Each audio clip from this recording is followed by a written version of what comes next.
Welcome to the 4/27/17 meeting of the Board of Selectmen, 2 nights after town meeting, and we'll have our town administrator read the agenda, if you would, please. Thanks, Mr. Chair. First, we'll vote to approve or amend the agenda. I have a recommended change to the executive session, which I'll read when we get to that language. Then add topics not reasonably anticipated. I'm not aware of any other topics. Then consideration of hiring process or discussion regarding CM&D director vacancy. Consideration of signing Eagle Scout proclamations. And consideration of reserve fund transfer request from Board of Health. Then for appointments, Personnel Board, Joseph Caccitti, term to expire June 15th, 2019 to the Personnel Board. And then Ruth Stewart to Election Registrar, term to expire April 2020. Not 2019, that was on the original agenda. And then Stephen Johnson from SDEP will be here regarding the general chemical update around 6:30. And Selectmen items, reports, updates, meeting calendar, next meeting suggested next meeting day is May 11th, but I don't think that's been voted. Executive session, MGL Chapter 30A, Section 21(3), to discuss strategy with respect to litigation if an open meeting may have a detrimental effect on the litigation position of the public body, and the chair so declares that discussing this in open session may have a detrimental effect on the outcome. The topics are Murchison versus Zoning Board of Appeals and West Suburban Health Group.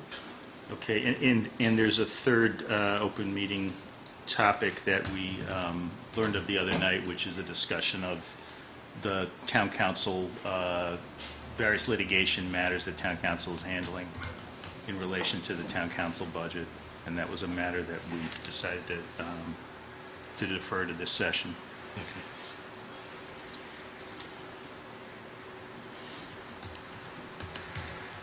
Mr. Chair, Yes, I also don't see a reserve fund transfer there. it's at Oh, 6:10 I'm sorry. p.m. I missed it. So, all right, do we have a vote to approve the agenda as modified? So moved. Okay. I'll second. Second, okay, all in favor? That's great, good. Okay, Carol, you're on. Thank Town you. Clerk Carol Marple with some announcements. Several announcements. The first one is from the town collector, Nancy Hess, and I'm going to read it. May 1st is Monday. Nancy brings 2 important things to your attention. First, it is the end of burn season for regular permit holders. If you need to burn this weekend, you can still go online to the town's website and purchase a permit and/or activate it if you already have one. You can do this after 9 a.m. The second is a bigger reminder that real estate and personal property taxes are due by the close of business on Monday, which will be extended. We will have extended hours until 6 p.m. Monday, unless you pay online, and that is accepted without penalty until midnight. The collector's office will be staffed from 8 until noon tomorrow, Friday, for anyone who wants to beat the Monday rush. Stuff happens, and it is very expensive to miss the date. And Nancy ends by saying, thank you to everyone who has already done his civic duty. So then I'm just going to take a minute and talk about town meeting. You might remember, I think your last meeting, I came and demoed the poll pads that we used.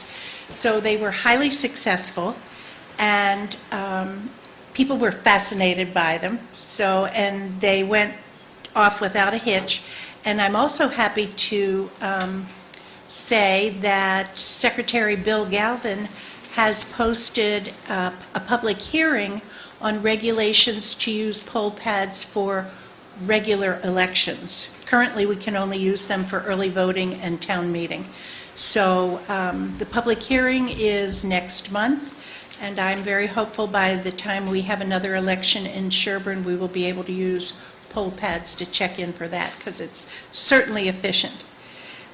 This town meeting, we had an attendance of 240 people, which is a little bit light, but not bad considering there was no major, huge burning topic on the agenda.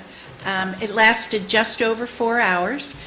The Board of Selectmen very graciously recognized Corey Lincoln for her service as town moderator for the past 10 years.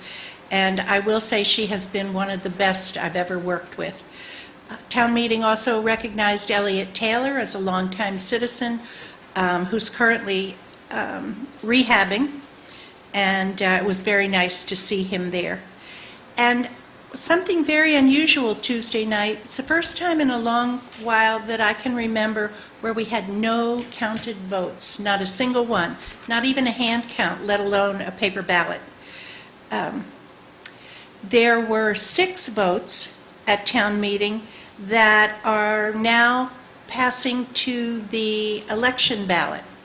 They have morphed into 5 ballot questions, and I'd like to remind everyone that those 6 town meeting votes will not take effect until and unless the ballot questions that are relevant to them pass on Election Day. Speaking of Election Day, my next topic, the polls will be open here at Town Hall from 7 a.m. in the morning till 8 p.m. at night. And absentee ballots are in. If anyone is not going to be here in town during polling hours on Election Day, or has health issues or religious issues, or even, heaven forbid, will be incarcerated for a non-felony charge, you are eligible to absentee vote. You can go online to the website and get an application, turn it in to us. You can vote in person over the counter. You can fax your application in. You can email it. You can snail mail it. And as soon as we get it, we'll turn around and mail out your ballot. But you can come in person and vote. And the very last thing I want to tell you as a Board of Selectmen is my decision regarding Election Day. I have made the decision because I am a candidate, as I have been before, but it is the first time that there's competition, and so I have made the decision to step away on Election Day. I will not be here in Town Hall.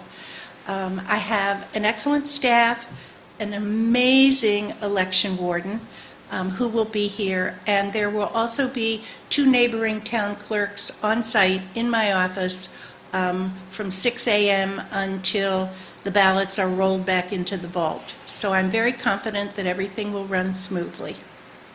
Great. Thanks, Carol, for that announcement. Can I ask her one quick question? Sure. Somebody asked me this question, I didn't know the answer. They were asking how many people typically are at the advisory committee's voting session, affectionately known as Bloody Saturday. Does anybody know? I really didn't have, I was estimating 50 to 75. Well, if you think of the people that come and go during the day, that's probably a good estimate, but I don't think at any one time there are more than 25 or 30. Thanks. But I don't know that anybody keeps those. You could ask advisory, they may keep track. We're I don't 16 think so. just at the table with advisory and Board of Selectmen, so so maybe that's... 25 was easy to hit. Yeah, 25 was easy to hit.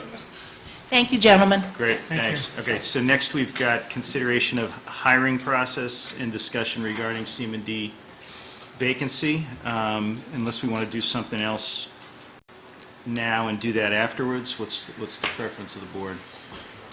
Well, my preference is that we should appoint an interim, or authorize the town administrator Discuss, okay, good. Go ahead. to appoint a interim, Sean's recusing, okay. because Like that, please. we have a major department of the town. It needs a strong leader, and David is having to take on additional duties where he's got his plate full with so many things to keep track of and to process. So I think as a matter of kindness to David, we ought to authorize him to use his best judgment and get an interim director in place ASAP.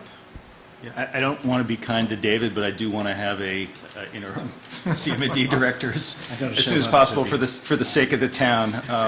And I do think we need to do that. I think David, will have some recommendations for us. Maybe tonight he has recommendations for us, but we also want to talk about the process for selecting and advertising and the permanent position, and maybe you can update us on where things are with that, David, and what you're looking for from us. Well, we really need to discuss what sort of process we want for the permanent position. That kind of affects what we do with the short-term position. Have you advertised the permanent position yet? No. Okay, that's one thing I was wondering. Yep. So what's been posted is the interim position, and we've had 5 applicants. Where was that posted? That was posted, did we do that through MMA website? I know it's on the town Interim. website. I saw it there. It was definitely on the town website. It was at CM&D on our billboard, but I thought that we had it. Was it on the MMA website like you usually do? No, not the interim, I don't think it was posted. No, I don't think we did, Okay. as a matter of fact. But the permanent position would definitely be on MMA, and then we would incur the advertising expense, which would be $600 to $1,000 for an ad. At MMA? No, through a local paper like Metro West or Boston paper. So if we were going to have a selection process where the board envisioned having a selection committee pull together review the applications, screen them, interview, and bring candidates back, it's a longer process. So, I would prefer a more fast-moving process where the board charges me with working with a group of people that I can pick to help screen through the applications and then bring back X number of top candidates to the board. And to me, that would be the quickest process. But if you envision an actual committee formed, like you did for the fire chief, then we got to do it a little differently, and it's going to take longer. Anybody have any How, thoughts on that? how long do you think it's going to, if we were to take the streamlined approach that you recommend, how long do you think it would take? I think streamlined, it could be done, given the time of year, a month to 6 weeks. Before, we could bring a name, or I could bring names back that have been vetted. If you do a selection committee, I would say 2 to 5 months. What was the process that was followed to pick Ed Wagner? I was on that committee. There was a selection committee, yeah. It must have been a citizen selection committee With one selectman. with one selectman. How long did that take? 3 months. That's pretty quick. It's quick, but if the 3 months are June, July, Your and summer. August, Right. that's not a great. No, I I mean, there is no good time, but that's not a great time for. I'm actually making a different Road point, which is projects. I think that's a pretty optimistically short time period. Yeah, The fire chief selection committee took 5 to 6 months. and we still only got one candidate back. I mean, that was the thing. The report back. Yeah. We were criticized for only having one candidate. Right. Even though it was a despite great having close to candidate, yeah. 40 candidates. Yeah. Right. I mean, I would encourage you, David, to bring back at least a couple of candidates to the board. I think you'll get a bunch of applications. I mean, maybe not, but.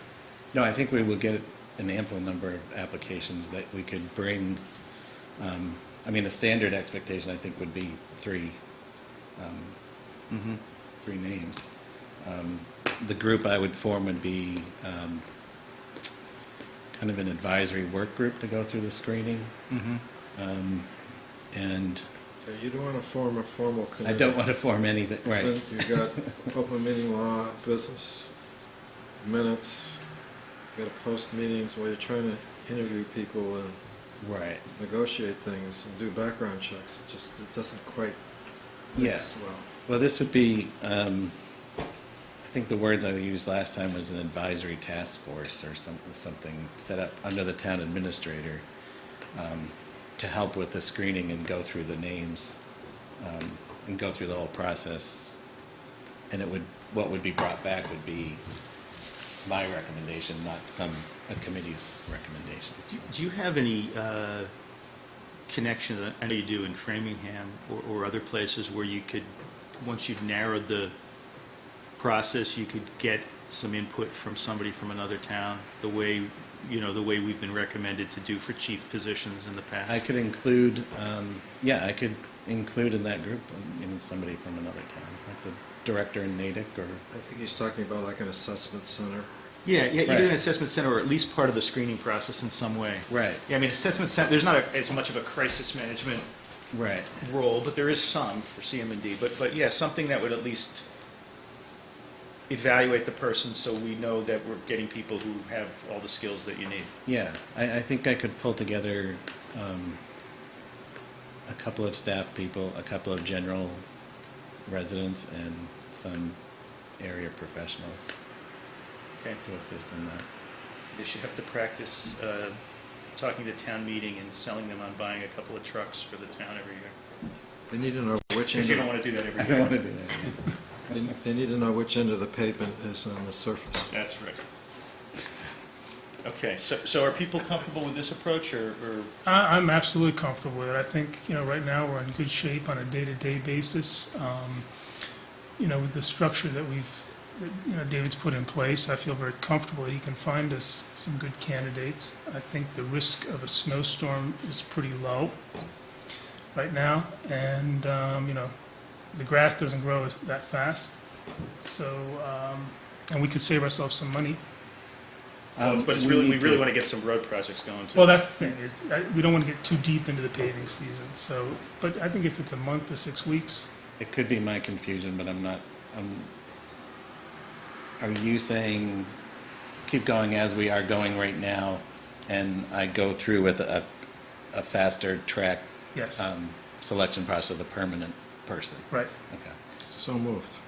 Okay. That we, If You comfortable with that you too? come, Are you saying you're not comfortable with doing that? I mean, Paul just talked about being kind to you, and now he's not being kind, and he just moved to have somebody.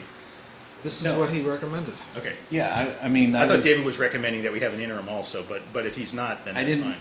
No, I couldn't make a recommendation until I knew what the expectation was for long term. So you don't think we need an interim if you're going to do this 1 month to 6 week I think process? we can get by Okay. with the current structure. and if not, come back to us. Yeah, if I see that this isn't going to be quick and easy, then we decide to. So David, we have a job description that we approved that a few weeks ago.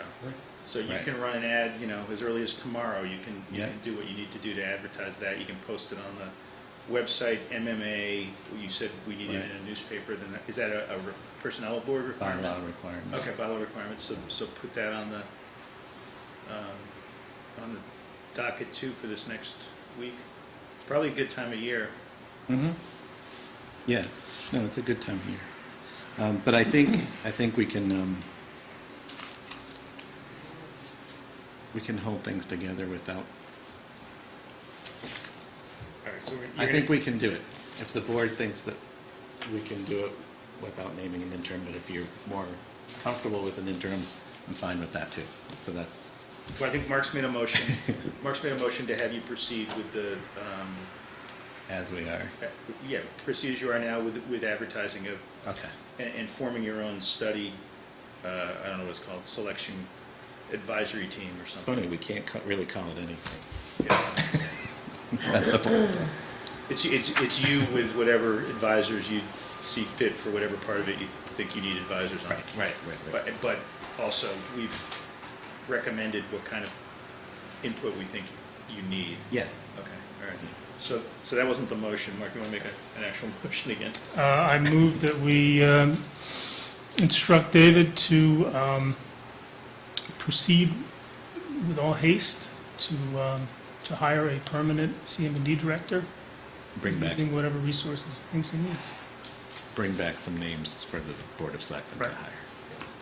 Okay. Second. All seconds, moved and seconded. Further discussion? All in favor? Okay, great. Good, so now we're on to the next piece of it.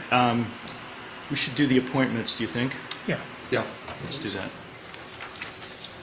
We have an appointment to the Personnel Board for Joseph Caccitti with a term to expire June 15th, 2019.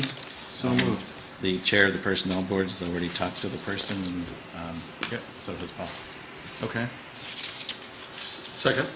all right, moved and seconded. Any discussion? Under discussion, he's here, maybe you should stand up. That's what I was hoping, yeah. Thank you for doing this, Mr. Caccitti. Very nice of you to step forward. Thank you, Paul. And, You want to say a few words? Introduce yourself to the community, you're on television.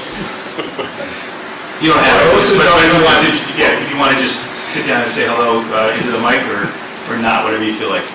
Sure, no one else. The Personnel Board is not televised. Let me get it down. All right. Joe, just hang on one second. When Sure. you're fifth member.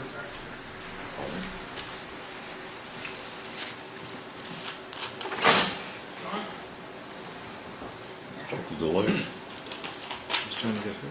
He's getting Sean, who was out in the hall. And Joe, we need you to explain what this Digital Equipment Corp is. I Ancient history. haven't seen that name in a while. Right. Okay, so,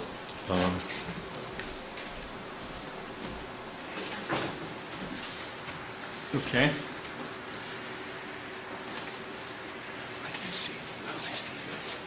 You've got the floor, Mr. Caccitti, if you want to just say hello. sure. Okay. People actually watch this on television? There are 3 or 4 You do probably, not, yeah, you do. we think so. All right. Well, to our audience on television, I'm Joe Carchidi, Joseph A. Carchidi. We've lived, my wife Sheila and I have lived in Sherborn since 1987, and we've enjoyed it greatly. I never thought about contributing to the management of the town because I'm not a lawyer, I'm a technical person. For the benefit of those watching, this is on the form that I turned in. My experience was originally as a field engineer, a mainframe field engineer in the computer business in the early 60s, and subsequent to that, software development, mostly operating systems and networking, mostly for Digital Equipment Corporation. After that, a couple of startups, one a pioneering internet publishing company, and another that had to do with using the internet for health purposes. And then I worked for Cisco. So my background is in managing projects, managing people. I guess my qualification for this position is some substantial experience with managing large groups of people, large being a couple of hundred. That is about it. Anything else I should touch on? No, that was great, and again, thank you for bringing that experience to the town. Very My pleasure. Yeah, thank you, Joe. very generous of you. Great, so we need a vote? All in favor? Excellent, thank you. All right, you're appointed, thank you for agreeing to serve. And now we have another appointment for Ruth Stewart for election registrar. So moved. Second? Okay, Ruth's not here? No. Okay. But under discussion, it was advertised, Posted, advertised, yep, we went through the process. great. And, There's a guy who likes the process, so That's the guy who likes the process. and the term is to expire April 1st, 2020? that's that's what it says here. Okay. That was that date. Yep. All right, great. So it's been moved and seconded. All in favor? All right, great. Okay. Now we've got a consideration of a reserve fund transfer request to the Board of Health. This is a request that was deferred from Tuesday. It's for $10,000 to the Board of Health, which wants to hire a consultant for a mounting study. So moved. Okay, it's been moved. Second. Moved and seconded. We have any discussion? Yes, this came up 2 days ago, before town meeting. At that point, there was a lively discussion that the board had. I want to repeat some of what I said then for the benefit of the larger audience.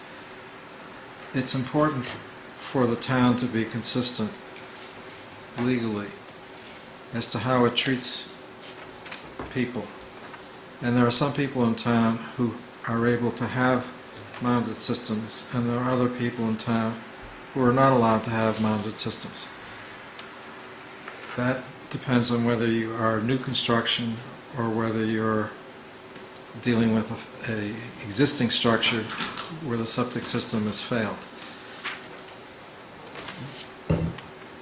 This absence of mounted systems is quite restrictive in allowing people to do things beneficial to their property and to their housing and to their enjoyment of the town. Many towns in Massachusetts allowed for mounted systems. What a mounted system is to allow you to put a septic system using brought-in fill as opposed to having to use undisturbed natural soil as it may occur here in town.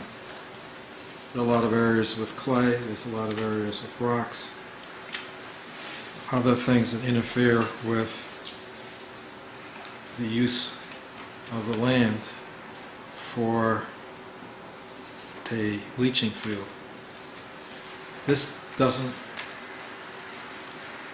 The issue before us doesn't approve the use of mounted systems. Rather, the Board of Health has requested, and the advisory committee had initially approved, $10,000 for a study by experts to review how mounted systems would impact the town of Sherborn and its environment. And if, as many people believe, it will indicate that there's no difference, then that leads to certain consequences. If it comes back that there is a big environmental impact, then that will lead to other decisions. This then is just to do the study, to get the information so that we can make rational decisions as a community about what we want to have here in the town. So therefore, I'd urge a favorable vote on this funding. I wasn't sure if you were going to be favorable or not. I was at the edge of my seat. All right, anybody else want to say anything? I just note that it was originally part of Article 3, but that was not included at Tuesday nights. That was one of the issues we had. The advisory recommended approval initially, but not at the town meeting vote. So I support this as well. Yeah, and I understand they have voted it, so that if we vote it, then it Great. takes place, we just sign it and we're done. Terrific. And the Board of Health can hold their election and have their meeting and hire a consultant. So. Anybody Well, else? Mark? I mean, we originally turned this down because the feeling was it was not unforeseen or an emergency. But I guess the point is it's not in the budget for next year either, so we would have to wait a full year to get it done. But for those of us that don't pay that much attention necessarily to all of the septic issues, I guess I have just a couple questions. One is, if we already have mounted systems, why do we need to study them again? And why couldn't we just ask the Board of Health to make a decision to allow them based on the experience that we already have? Many have, and they Yeah. haven't. Mark, I think what I've learned in my rapid educational process on this issue is that the purpose of this study is to provide a scientific basis. As Paul said, it could come either way, but let's assume it provides a scientific basis for mounted septic system. It'll give the Board of Health a degree of comfort that scientifically this is not a water supply risk. Personally, Oh, good. Daryl just shut well, up. I guess the question, my response to that would be, I don't know if we have a scientific study that told us that we shouldn't have them. So why do we need a scientific study that says that we? Oh, I think can that's have them? like a toss-up. I mean, an easy question for the chair of the Board of Health. What, So we're talking about the, we're trying to discuss what a mounted study would do and why the Board of Health would like one. So, sorry I'm late. That's okay. Meeting in a new event that turns out to be the last. Yeah, would you put in the microphone? I think people are interested in this.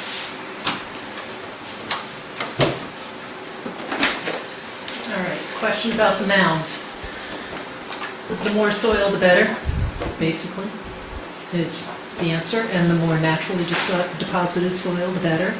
There are some studies that look at that compare how much soil effluent passes through and what the reductions are in different types of contaminants after passing through the soil.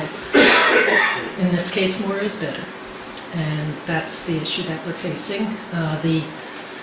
I've explained a lot of times, I don't know if you want to go into it again, but about I might be able to save you some time, because I don't think you were in the room when we started this conversation. And my question was, and because I'm not very expert in this, but we allow mounded systems in certain cases for repairs. for repairs, and we don't allow them for new construction. But we now have some experience with mounded systems, and why couldn't we just say, we approve mounted systems? Why do we need this study? We don't have experience with mounted systems in terms of evaluating what the impact is to the quality of the groundwater. That we truly don't have. We know that they move the water away, but that is by design, that's what the mound and the material that the DEP specifies is much more granular, not as complex as most soils, doesn't have as many locations for contaminants to adhere or to react or to have biological activity or other chemical activity or just physical trapping of those contaminants. So yes, they function in that they're not backing up. But we don't test the groundwater in a scientific enough manner to know. So for places that have, such as Oregon, has looked at the impact of septic systems, and I don't remember the exact numbers, but they found, I believe, 200 people per square mile or less with septic systems, and the groundwater was contaminated with nitrates at a pretty fast rate. So there just aren't a lot of places that do that kind of study. Because they were mounted systems? Or No, just that in septics do general? have that kind of impact. I'm just saying we don't test it in any kind of routine way to say who is down, well, it's complex, who's down gradient of that mounded system. Well, and you can't really compare if it had something else. We'd need 2 properties, identified wells down gradient, different designs of systems, different types of soils, a careful study. What we do have is Cape Cod, the poster child for septic system problems, and there is the consultant that we've been talking to and would like to hire for this has a good relationship with that group, and I'm just forgetting what they're called at the moment, but they really do a tremendous number of studies about the performance of septic systems because they're always looking for something better there. So that's one avenue, and there are a few other state organizations and water quality resource organizations who do that kind of testing to say what works better. So what we're looking for is an improvement over the state standard. And you always have to remember that Title V is a minimum. So it's designing for towns, it's designing for that don't back up the septage when you're trying to put it in the ground, but it's not always designing for drinking the groundwater near that. So that's the big difference that we have to consider here. So that's what we're trying to do, is find a way to, is there a way to permit mounds that doesn't degrade the quality of the groundwater more rapidly? So I think I'm going to cut this off because we do have a guest here for another discussion. So can we take a vote on this? There's a motion. I move to. No, I still have a serious concern about whether that $10,000 is going to give us the answer we're looking for. And at the end of the $10,000, if the Board of Health is going to be in a position where they're confident to say yes or no. We got to start somewhere, Mark, and any lengthy trip starts with a single step.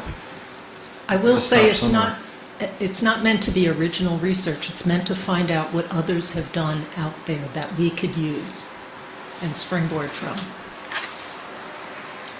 I know But- many people in town have been asking for this for a very long time. And so this is kind of catching up with the questions that are out there in the community. Because just the very questions that you've been asking are questions that you hear out in the street. And why aren't we doing this? Is it good? Is it bad? This will provide some guidance for the Board of Health and for the whole community. It is a question that's come to us from the public, not I don't doubt the that. other way. Just- So- Okay, so I think we've aired the issue. I actually have a kind of more basic question along the lines of Mark's question, which is, what does this $10,000, what do we expect it to buy for us? What is the information? What are we going to do with it? So some of that is a little hard to anticipate in terms of what's out there, but this consultant has been asked whether they could do a deeper dive into, has anyone come up with mounted systems that are augmented with other features so that they perform more similarly to naturally deposited soil. And that could involve using soils from the site, not only bringing in this sewer gravel, which is not good at treating. It's good at moving fluids, but it's not good at treating. So that's part of the question. It's contacting the group, the Cape Cod group, to see what they've done, what they may have identified. So I view it as also going in stages. There's a chance we wouldn't use the 10,000 either because they start out and they find something right away that makes it pretty easy, or they start out and they find that people went only so far down the path but never quite got to the, is there something useful? So I do view it in being a bit in two stages in terms of stepwise, what's there, is there potential, yay, nay. Okay. Everybody, I'll just add that the financial watchdogs of the community, namely the advisory committee, have already reviewed this and have approved it. Can we vote? I wanted to vote a while ago. We ready to vote? All right, all in favor of this proposal? Okay, great. Thanks, Darrell.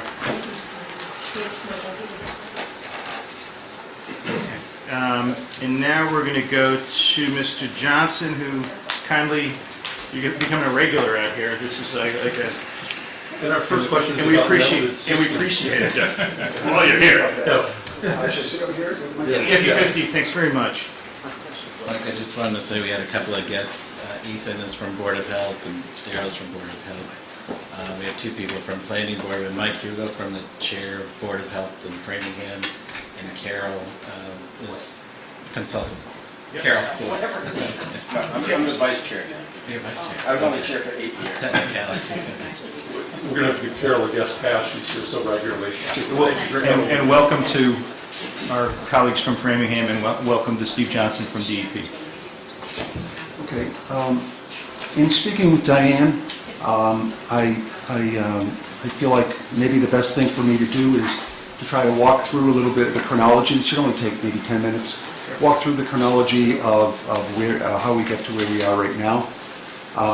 DEP had been continuing to work with General Chemical and their consultants on trying to refine and come up with an acceptable cleanup plan for the General Chemical site. And there was a little bit of a delay in the fall, so we set a deadline. We said by January 13th, we want your final answers to our questions that we had been posing to them. They also needed to give us their response to public comments because it is a public involvement site in our program. And they also had to give us, by the end of the month, by the end of January, the updated costs for the cleanup. We have a financial assurance mechanism for the site of $1.8 million, and that can be changed by if there's a change in the costs for the cleanup. So they submitted all those documents to us in January, and then we were informed by the licensed site professional that General Chemical wanted to meet with us. We had that meeting in March 7th, and at that meeting we were informed that they had no money left to do assessment and cleanup, and they would turn over the financial assurance mechanism to us, but they were not able to do any more work.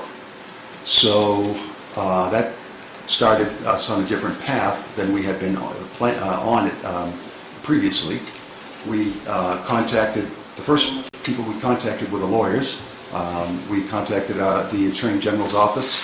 The main objective of contacting the Attorney General's office is we wanted to see if they could help us through their investigators, but they are both financial investigators and legal investigators, help us see if there were any links to any other affiliated companies. Over the years, we've been under the impression that General Chemical was affiliated with several different companies, Cyclochem and Clean Ventures and a couple of other ones. So the Attorney General's office did agree to support us with that. We then contacted the towns of Framingham, Sherborn, and Natick, and we set up a meeting and explained to the towns that that General Chemical was not going to be doing any further work. Let me see, I'm going to have to check my itinerary here to see what else we were doing.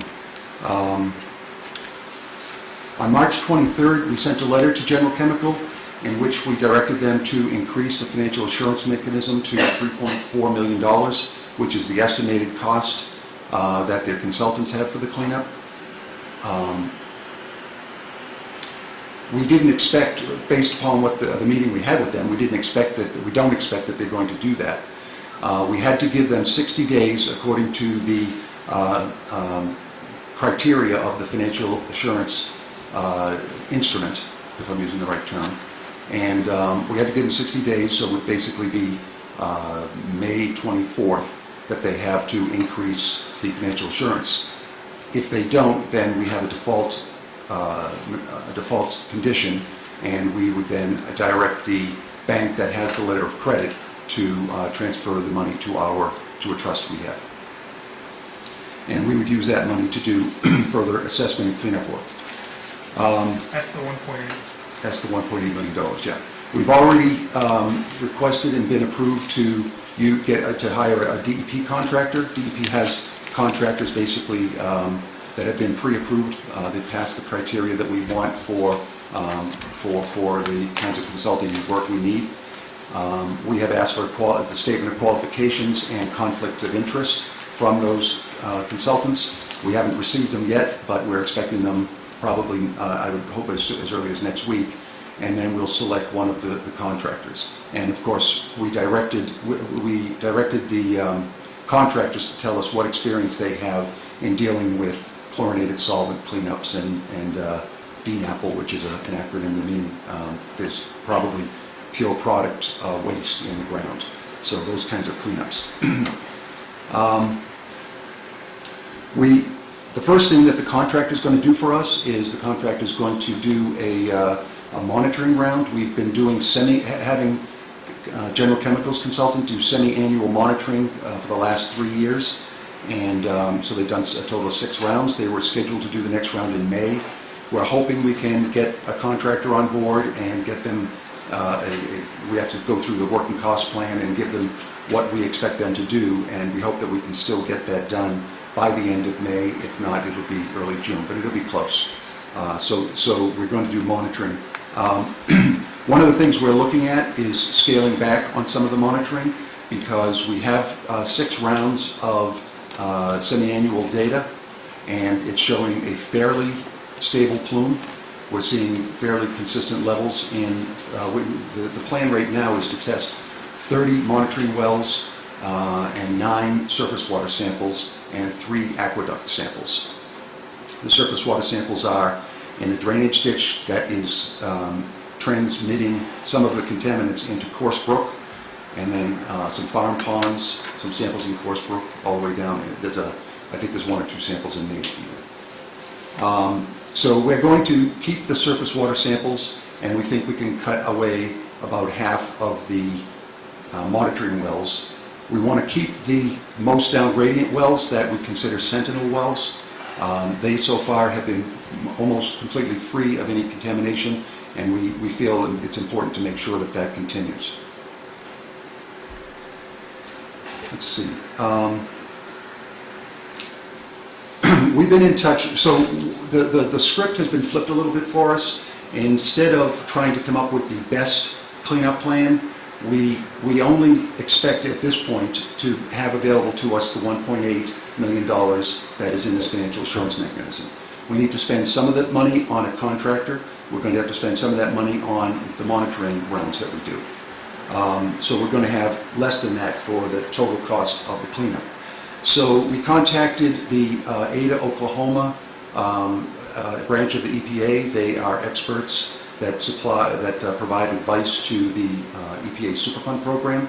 They have given us very helpful advice over the last several years of this case in terms of figuring out the best way to do the cleanup. And we explained to them that now it's kind of turned in terms of what's the best cleanup, it's what is the most efficient cleanup, what can we do that is going to have the biggest positive effect with an amount of money that is clearly less than what General Chemical's consultant estimated would cost them to do what they wanted to do. So we got some helpful advice from them. We have some literature we need to review, and we need to make some decisions. But there's really only a handful of options to deal with this kind of problem in these kinds of sites. And so we think we're going to be able to direct our consultant as to what the cleanup alternative is. We're not going to have them go back and kind of redo what General Chemical's consultant did in terms of this evaluation process. So we feel that we can probably come up with what we think can be done, and then they would go through the process of designing how it will be done.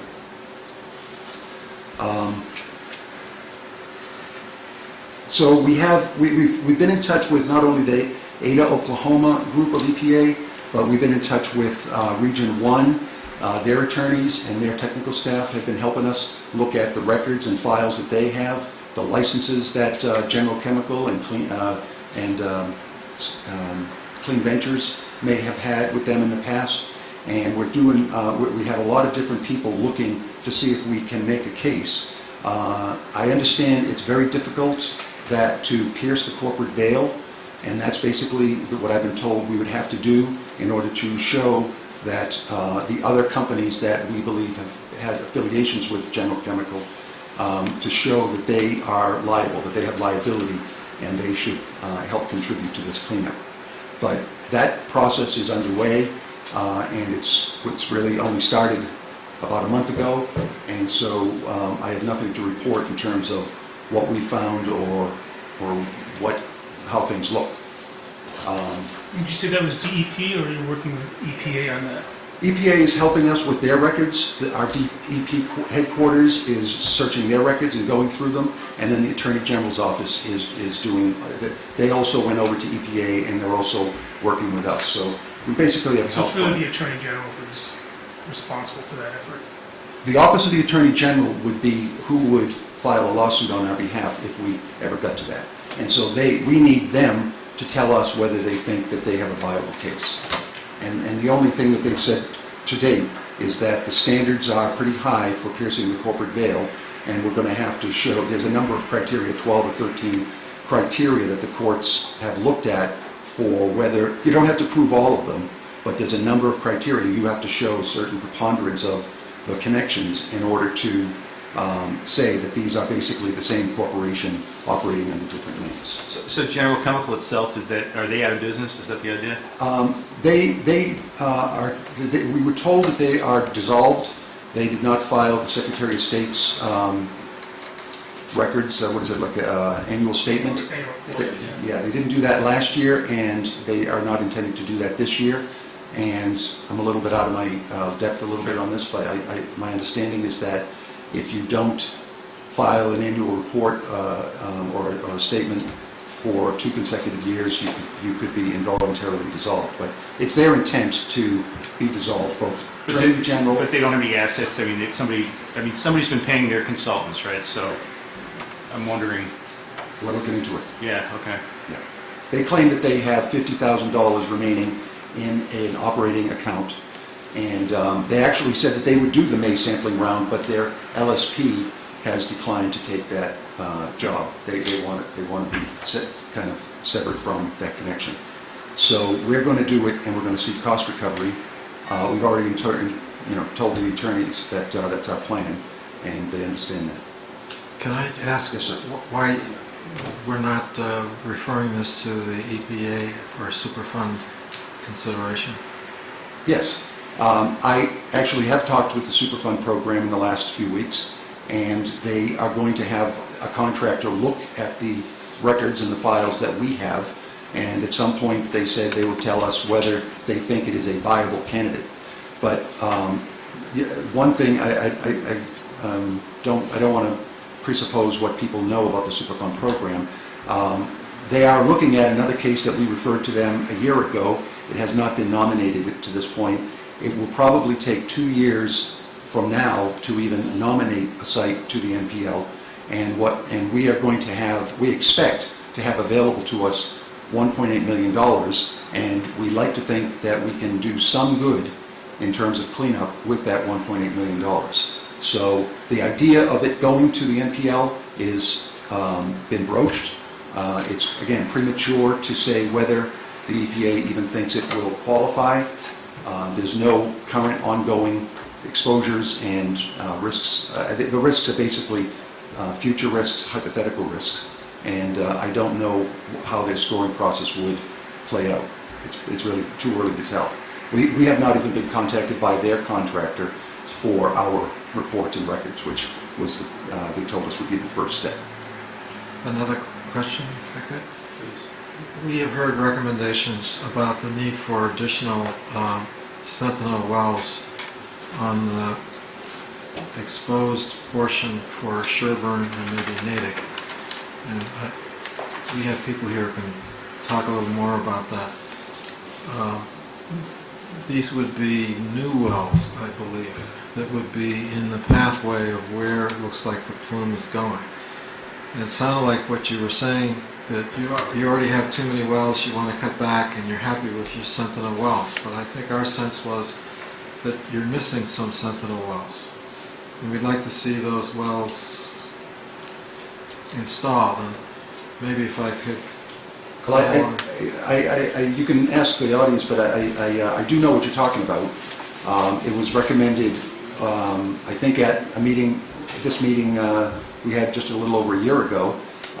Drew Smythe recommended a number of deep bedrock wells, 300 to 500 foot deep, in an area down gradient of our existing wells to act as a sentinel. We disagree with that it's necessary. We feel that we have bedrock wells that show very little contamination at the site, closer to the site.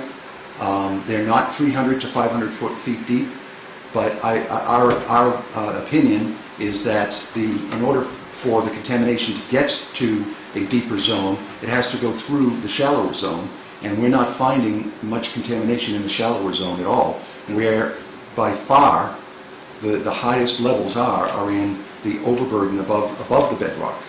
And so that's what we're seeing over and over whenever we do the testing. We also did a drilling program to, when a number of wells that we oversaw, that we directed the drilling methodology to, this goes back to 2012, the wells were installed and they were continuously sampled and screened with a handheld meter as they went down at depth. And we said, if you show that the contaminant levels, that they'll show up on the meter on these as you drill down, if the contaminant levels attenuate, if they stop, and I forget if we said 2 or 3 consecutive samples, then we don't want you to drill further, because we don't want you to drill deeper and create pathways. So they did that drilling method, and they did show attenuation in virtually all of the wells that they installed to that depth. So we feel pretty good that the data indicates that there's attenuation vertically in the overburdened soils, most in the bedrock. There's some that's getting into the bedrock. I don't want to mislead anybody. There is some level of contamination getting into the bedrock, but it is over 1,000 times less than the concentrations we're seeing in wells right adjacent to them, but in the overburden. Yes, sir. Mr. Johnson, I recall that the EPA Research Center in Ada, Oklahoma had recommended thermal remediation. Yes. I don't recall if they put a price tag or an estimate on that. They did not, but the consultants for General Chemical did. And what was their estimated cost for the well, thermal remediation? They looked at, the General Chemical looked at several different areas of the site, and unfortunately, I don't have the, I didn't look at that report to refresh my memory on the numbers, but it's many millions more if they do the entire site with the thermal treatment. Even to do the area on the property, which probably has most of the mass of contamination, that would be a couple million more than what they proposed. Thermal treatment, however, is still a viable technology that we're looking at. We went over the different technologies with the EPA, and there's no magic bullet, but right now we're leaning towards trying the thermal treatment, assuming that we can get beyond certain hurdles. There's certain aspects to do in thermal treatment that are going to have to be worked out with a thermal treatment vendor. And I mean, we're right next to the school. We have to be as close to 100% sure that we're not going to have any fugitive emissions that are going to get to the school or to the nearby properties. I met with the MWRA yesterday, and I told them that it's possible that thermal is definitely on the table, and it's possible we could try that, and they would have concerns about whether it would have any damage to their infrastructure with the aqueduct there. There's also the whole collection of the contaminants when the thermal, when you basically boil the groundwater and heat it up, and there is going to be some releases, and we've got to make sure that we don't exacerbate anything in the groundwater system that's going to flow towards Sherborn. We don't want to get any more contaminants into the aqueduct.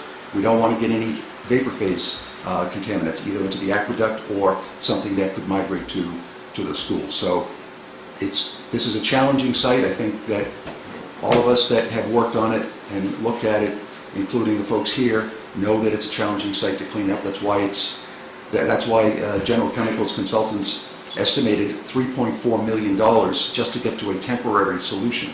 Which did not include any thermal treatment. And it didn't include the thermal, right? So, Can I suggest, going back to your theory, you mentioned of piercing the corporate veil to get liability in the I shouldn't have brought that up with an attorney, should I have? No, because there's 3 lawyers on the board. Oh, 3. But there's 2 other avenues that you can pursue other than piercing the corporate veil. One is what I call follow the money.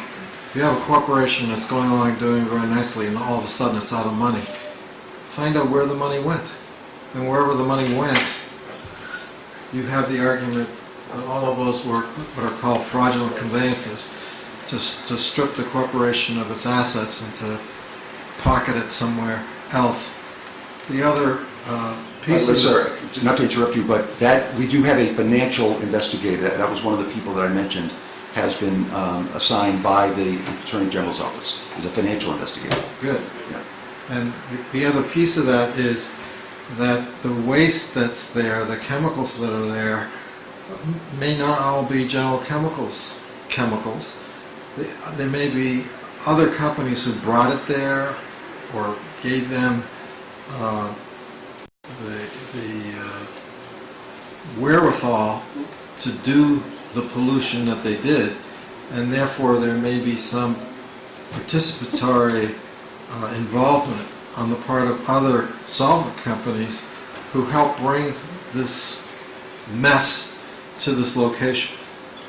So I'm suggesting there's 3 different ways to look at this, not just... You're talking about the generators of the waste? Yeah, Generators and transporters? Yeah. yeah.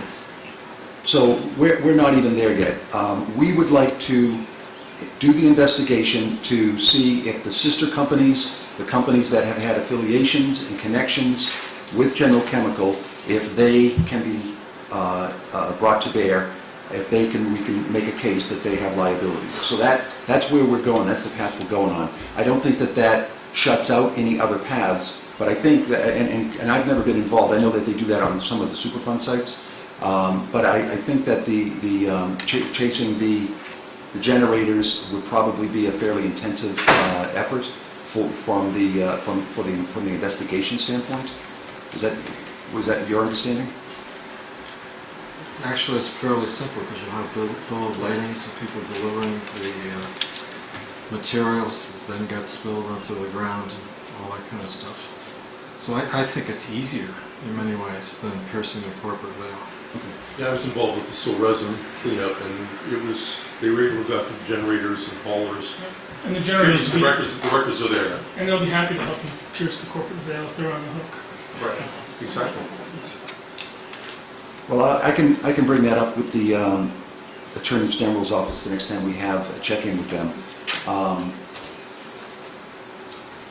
I was told by one of our attorneys that all of the case law that she knows of in terms of going after generators of the waste instead of the parties that manage the site is all CERCLA law. So I don't know if that means, and you can tell me if it means that we would have to have a federal agency be the plaintiff in order to invoke CERCLA? Well, I had mentioned earlier that I think this should go to be a Superfund site, and I heard your response saying, you want to spend the 1.8 and do what you can, but you can move in parallel tracks because it's going to take a while for the United States to get its act together. In the meantime, you can be moving forward. So I would get the United States involved, and they do have authority under a variety of federal statutes, which are frankly better than the powers of the Commonwealth of Massachusetts. They have a national reach, so if the money's been parked someplace in some state far away, that's no hindrance at all to the federal government. It's going to be difficult for the Commonwealth of Massachusetts to go after that. Much harder. So you do want to get, in my opinion, you do want to get the federal government. Okay, so I know I was talking fast, and I'm sorry about that. I'm trying to be respectful of your schedule. But I thought I did say that I did speak with the woman who does the listings at the EPA. I spoke to the people at the MPL program at EPA, and they are going to assign a contractor to call us, to meet with us, and to look at the files that we have, and to try to get a rough idea if the site would score. If the site would score, then we've reached a certain decision point. Excuse me. But the first thing they want to do, because I think that they get asked about sites going on the NPL a lot, and before they go through the listing process, which is a very expensive and intensive process, it's got to be basically they try to make it a bulletproof process, because anybody who gets nominated could fight it, so they want to make it sure it's as bulletproof as possible. And so before they even go down that path, they want to get a rough idea as to whether it would qualify. That's the first thing that's been committed, and that will be a few months from now. It's not, so we are going right now temporarily on parallel tracks. Good. That's what I was trying to say. Parallel tracks, that's where we're going. Yeah, right. So we are doing that for the time being. There was a case made to this board about these Sentinel wells that I mentioned earlier, and there are people here, I think, who could tell us a lot about it. And I wonder if it would be okay with the chair to... We had a list of questions that Ethan prepared. I think you got those, Stephen. You answered actually quite a few of them. There were 16 questions. I haven't counted, but I bet you answered most of 12 of them. Or something. So, but in addition to answering questions, I'm suggesting that we make the case why the conclusions you've reached about not needing Sentinel wells may be needed to be reconsidered based on some testimony that maybe we could offer here tonight from some of the knowledgeable people that we've asked to be here, if you're willing to listen. Of course. I drove an hour and a half in traffic, I might as well. That wasn't bad, depending where you're coming from. It doesn't make sense to go through some of the 16 questions. I think some of them are going to be answered. I mean, the first question was whether or not DEP was going to provide comments in response to the Phase 3 document. Yeah. So the answer is no, because the Phase 3 document that was given to us as a draft by General Chemicals consultant is not moot anymore. No, it is moot. It's not germane anymore. we're going to do what we think is the right thing in terms of the most cost-effective solution, and the plans that they developed for their client are no longer relevant to us. I mean, it's not that what they did was unhelpful or bad or anything. It's just that we're not tied to that process and that document. We can make our own decisions about what we think is the best way to go. They continued to advocate for a cleanup with chemical oxidation, and we're not sure that at this point, we don't think that that's the best way to go. And the EPA folks kind of reinforced that with us. I think you responded to a number of the other questions. One of them that I did not hear was whether or not DEP was willing to pay for sampling and analysis of Sherborn residential wells if requested by the town of Sherborn and the residents. Well, right now, I would say we've done 2 rounds of testing of private wells, and we found virtually nothing. We found nothing above the drinking water standard. We don't even think that what we found, there were parts per trillion levels of dioxane, and I think I don't even know if we found as much as 1 part per billion of any other chemical. We don't think that shows a connection to the general chemical plume, and so we don't see the data telling us that we need to retest and remonitor those wells at this time.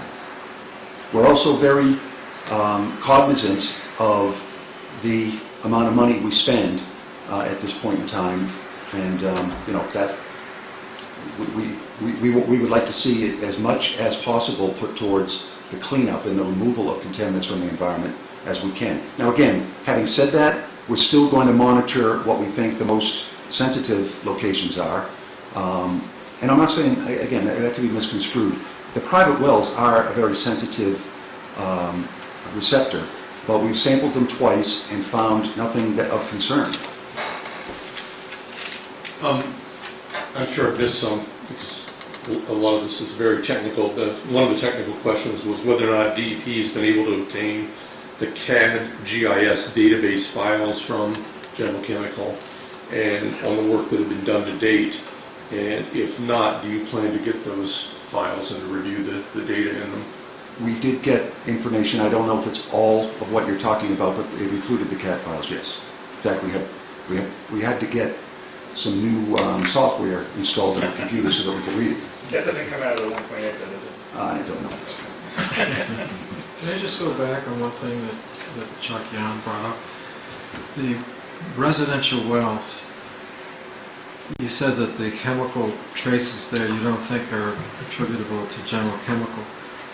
And that's what you said to us like a year or more ago.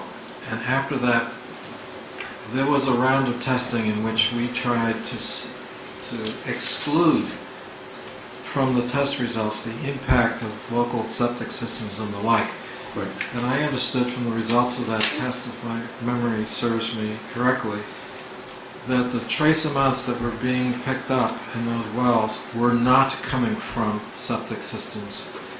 So if they weren't coming from septic systems locally introduced at the residences, it built a stronger case for the fact that this does trace back to General Chemical. And from what you've said, I think I got the impression all that work that we did to try and convince you through these tests didn't convince you. I'm not convinced, no. So we did testing of several different parameters that you see in septic systems. Nitrates, MBAS, methylene blue, something substance. And caffeine was the third thing that we looked for. And we found nitrates in the septic system. We found nitrates in the private wells, but they were pretty much in a range that is typical. We didn't find any of the MBAS. The problem there is that the detection limit was relatively high.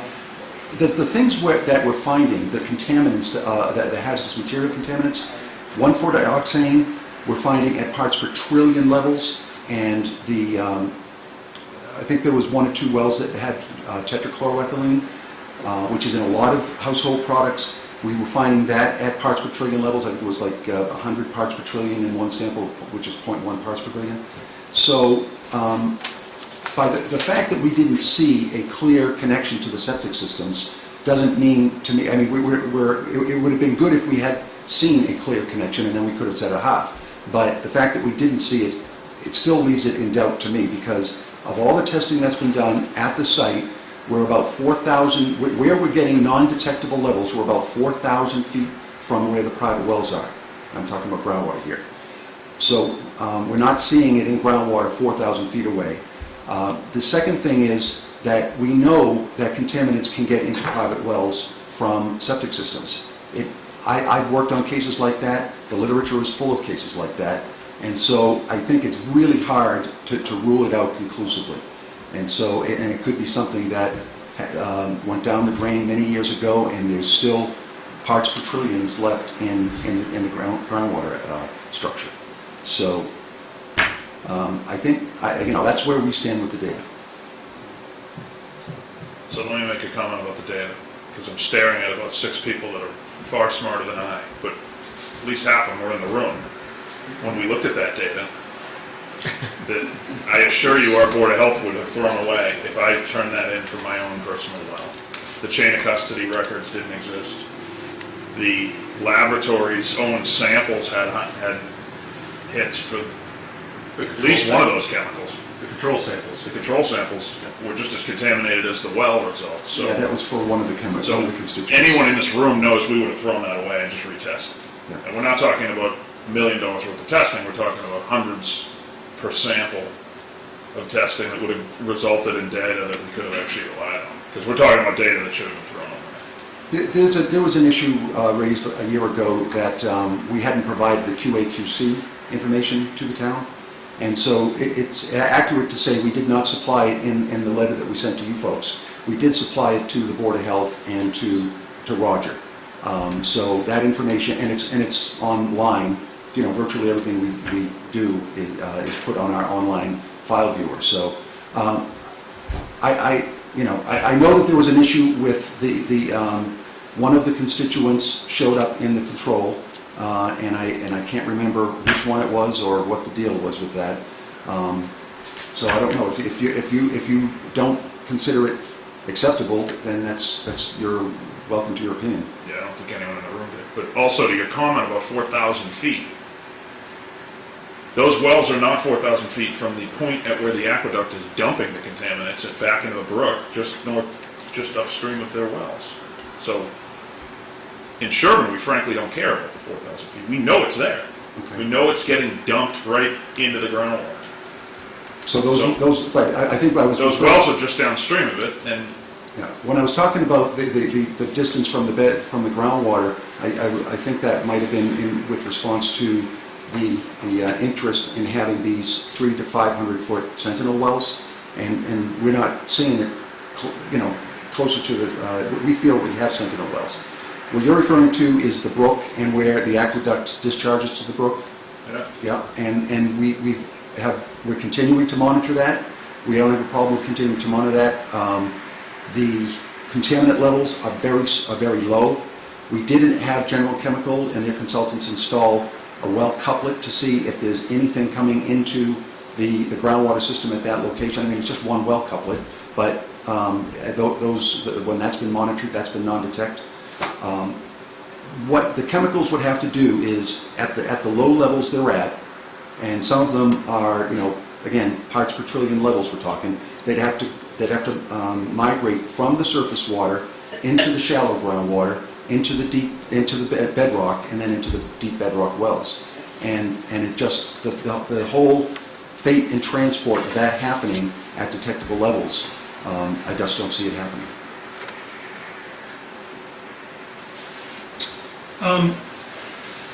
There's question 12 is about additional contaminants that I guess you haven't been testing for. Is that the one about the perfluorinated compounds? Yes. Yes. Question is Mass DEP planning on sampling for these constituents? Yeah. We haven't sampled for them. It is, as was mentioned in the the questions that Diane sent me. It's identified as an emerging contaminant. The EPA is looking at municipal water supplies and requiring municipal water supplies to test for this chemical and see if it's showing up in a broad enough array that they need to develop standards for it. They don't have any promulgated standards. So it is a new chemical. We're aware of a couple of water supplies in Massachusetts where the levels have been elevated. One of them's down Cape Cod. I believe the Barnstable Firefighting Academy is, their property has been implicated in that contamination. Another location is the Westover Air Force Base. We're seeing higher levels at places that use firefighting foam that contain these chemicals, these perfluorinated chemicals. They're also in a lot of household items. So it's something that our agency is looking at whether and when we should be looking for these compounds. We have a draft fact sheet that identifies places like landfills, firefighting locations, airports that have these materials. Not remembering all the different, but they identified a handful of businesses, the types of businesses that would be most likely to have these perfluorinated compounds. The question when it was presented was General Chemical managed chemicals that likely had these in them, and I have no information about that. So I don't know if Ethan or somebody has information about that, but I don't myself. Ethan, yeah, you can speak up, sure. I do know there's extensive records in Town Hall of Framingham, which goes back and shows some of the items that were put into General Chemical over the years, and going back a number of decades. So that's something that's maybe worth looking at. That's my point. It's just that I don't recall, I mean, when I was there, I did do an extensive search for that. It's not the goal, but I do recall there are data. They're somewhere in those files. Are they much more mobile than the other Well, chemicals? they're very persistent. They do not degrade. Would they show up sooner than the others in I'm Sherborn not- well? These are emerging contaminants. I'm not even sure, but yeah. They're more, They're more, yeah, I believe, right? and much lower toxicity, parts Yes. per trillion. I can tell you this, they're very persistent. They do not break down the environment. They last for a very long time. Just for DEP's information, so the Board of Health sees water test results for quite a number of properties. There have been wells that have been going dry during the drought, and so people have re-drilled new wells, and they have to test for that when new homes are developed or there's water testing, and VOCs is a part of that. We don't see these chemicals in those wells. Doesn't happen in town. Okay. Can I ask Ethan to talk a little bit about sentinel That's wells? what the code says. I'm sorry. When you were referring to these chemicals, you were talking about the perfluorinated chemicals? I was talking about VOCs. VOCs, okay. Well, the point being that it isn't common that for those to show up, that we have a bunch of them over in Meadowbrook.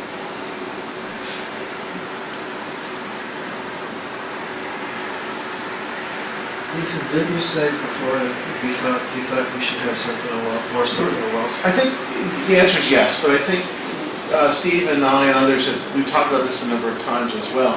And first of all, I just say thank you, Steve, for your comments and also reviewing the questions.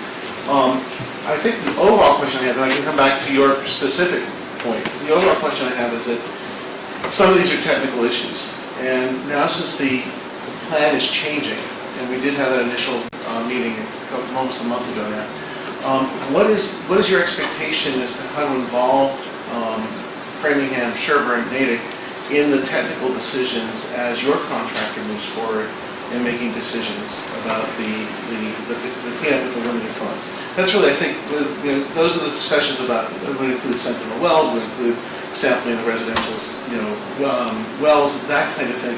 All that sort of comes under that rubric of more technical stuff, which I'm happy to discuss, but I think overall, now since General Chemical's out of the picture, how do we come back, how do we participate in that the technical review and the technical process?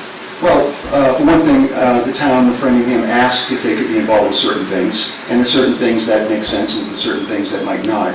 I mean, we make technical decisions on a daily basis that, so, but I believe that the town wanted to know if we were going to cut back on the monitoring plan, what that would be, and we've, the first time I mentioned it to anybody was yesterday to the MWRA, and the second time is today now, that we have looked at it and we think that we can cut the number of wells in half because we're getting consistent data time after time. We think that for the most part, it's fairly stable. So we intend to send that to Carol and say, these are our initial thoughts on this.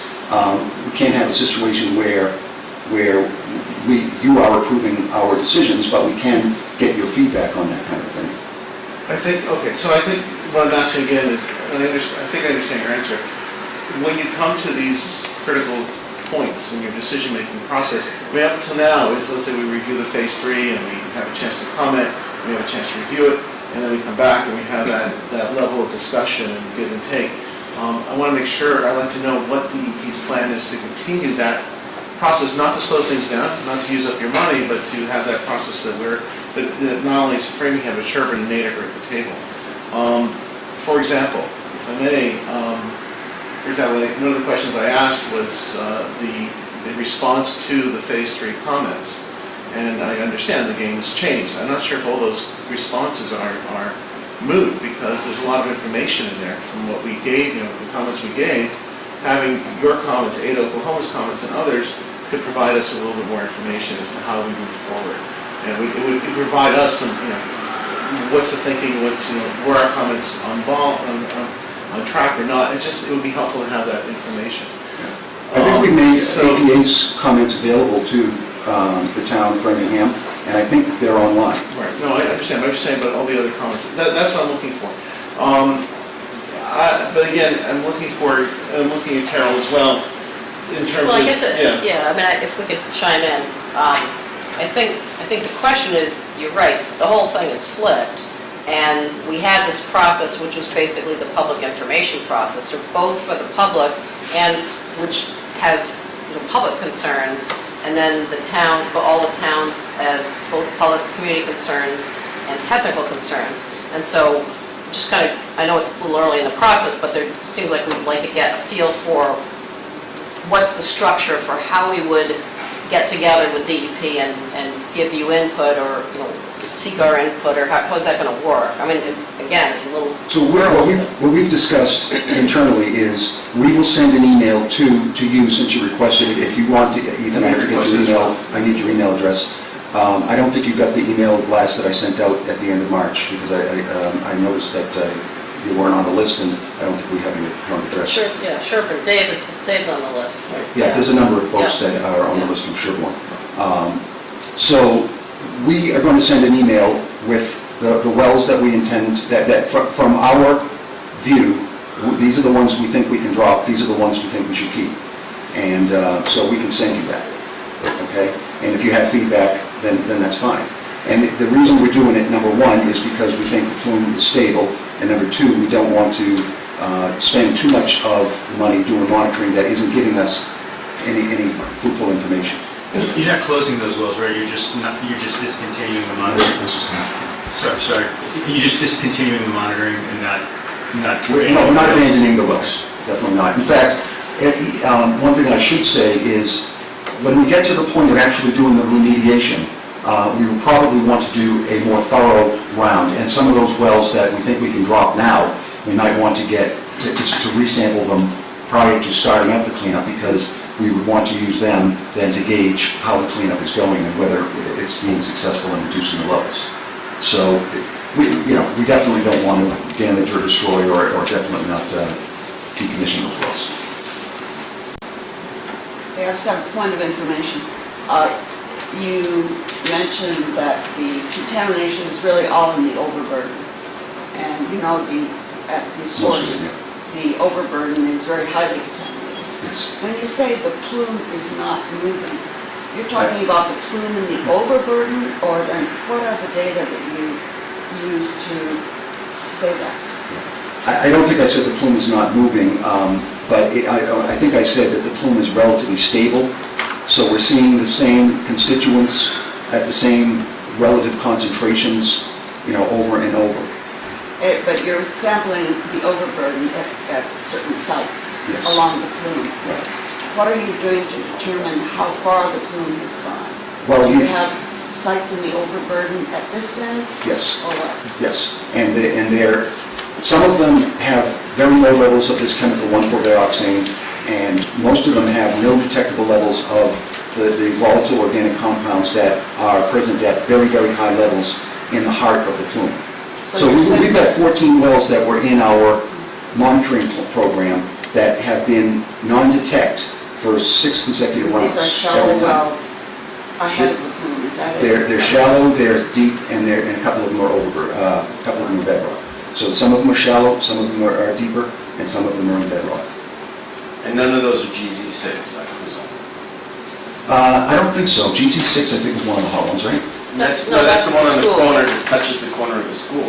Yeah, all right, thank you for reminding me, you're right. No, that one had detectable levels back in November, and that's one of the ones we're keeping for sure. In fact, I think we should keep NW10 as well, which is at the corner of, it's not as close to the school, but it's at the corner of the school property and General Chemical. Did I answer your question properly? Not completely, but I won't do it. Well, you could always talk to us later or something, or if you want to. I'd like to go back to the Sentinel wells and also the residential wells for a moment, if I may follow up. That is, when I heard your explanation, if I heard it correctly, you really couldn't rule in or rule out septic system contamination causing the hits that you got. We definitely couldn't rule it in, Right, we couldn't but rule it proving a in. negative is a tougher thing. I understand, and my point is, since it was so indefinite and the knowledge is not there, I'm not sure I understand or agree with your reasoning that we shouldn't continue to test or sample those wells, because if we can't prove that it's coming from the septic system, it's got to be coming from somewhere. And I don't know of any other location or any other site where it could be coming from. And looking at the history, looking at the groundwater movement in the bedrock, it seems logical.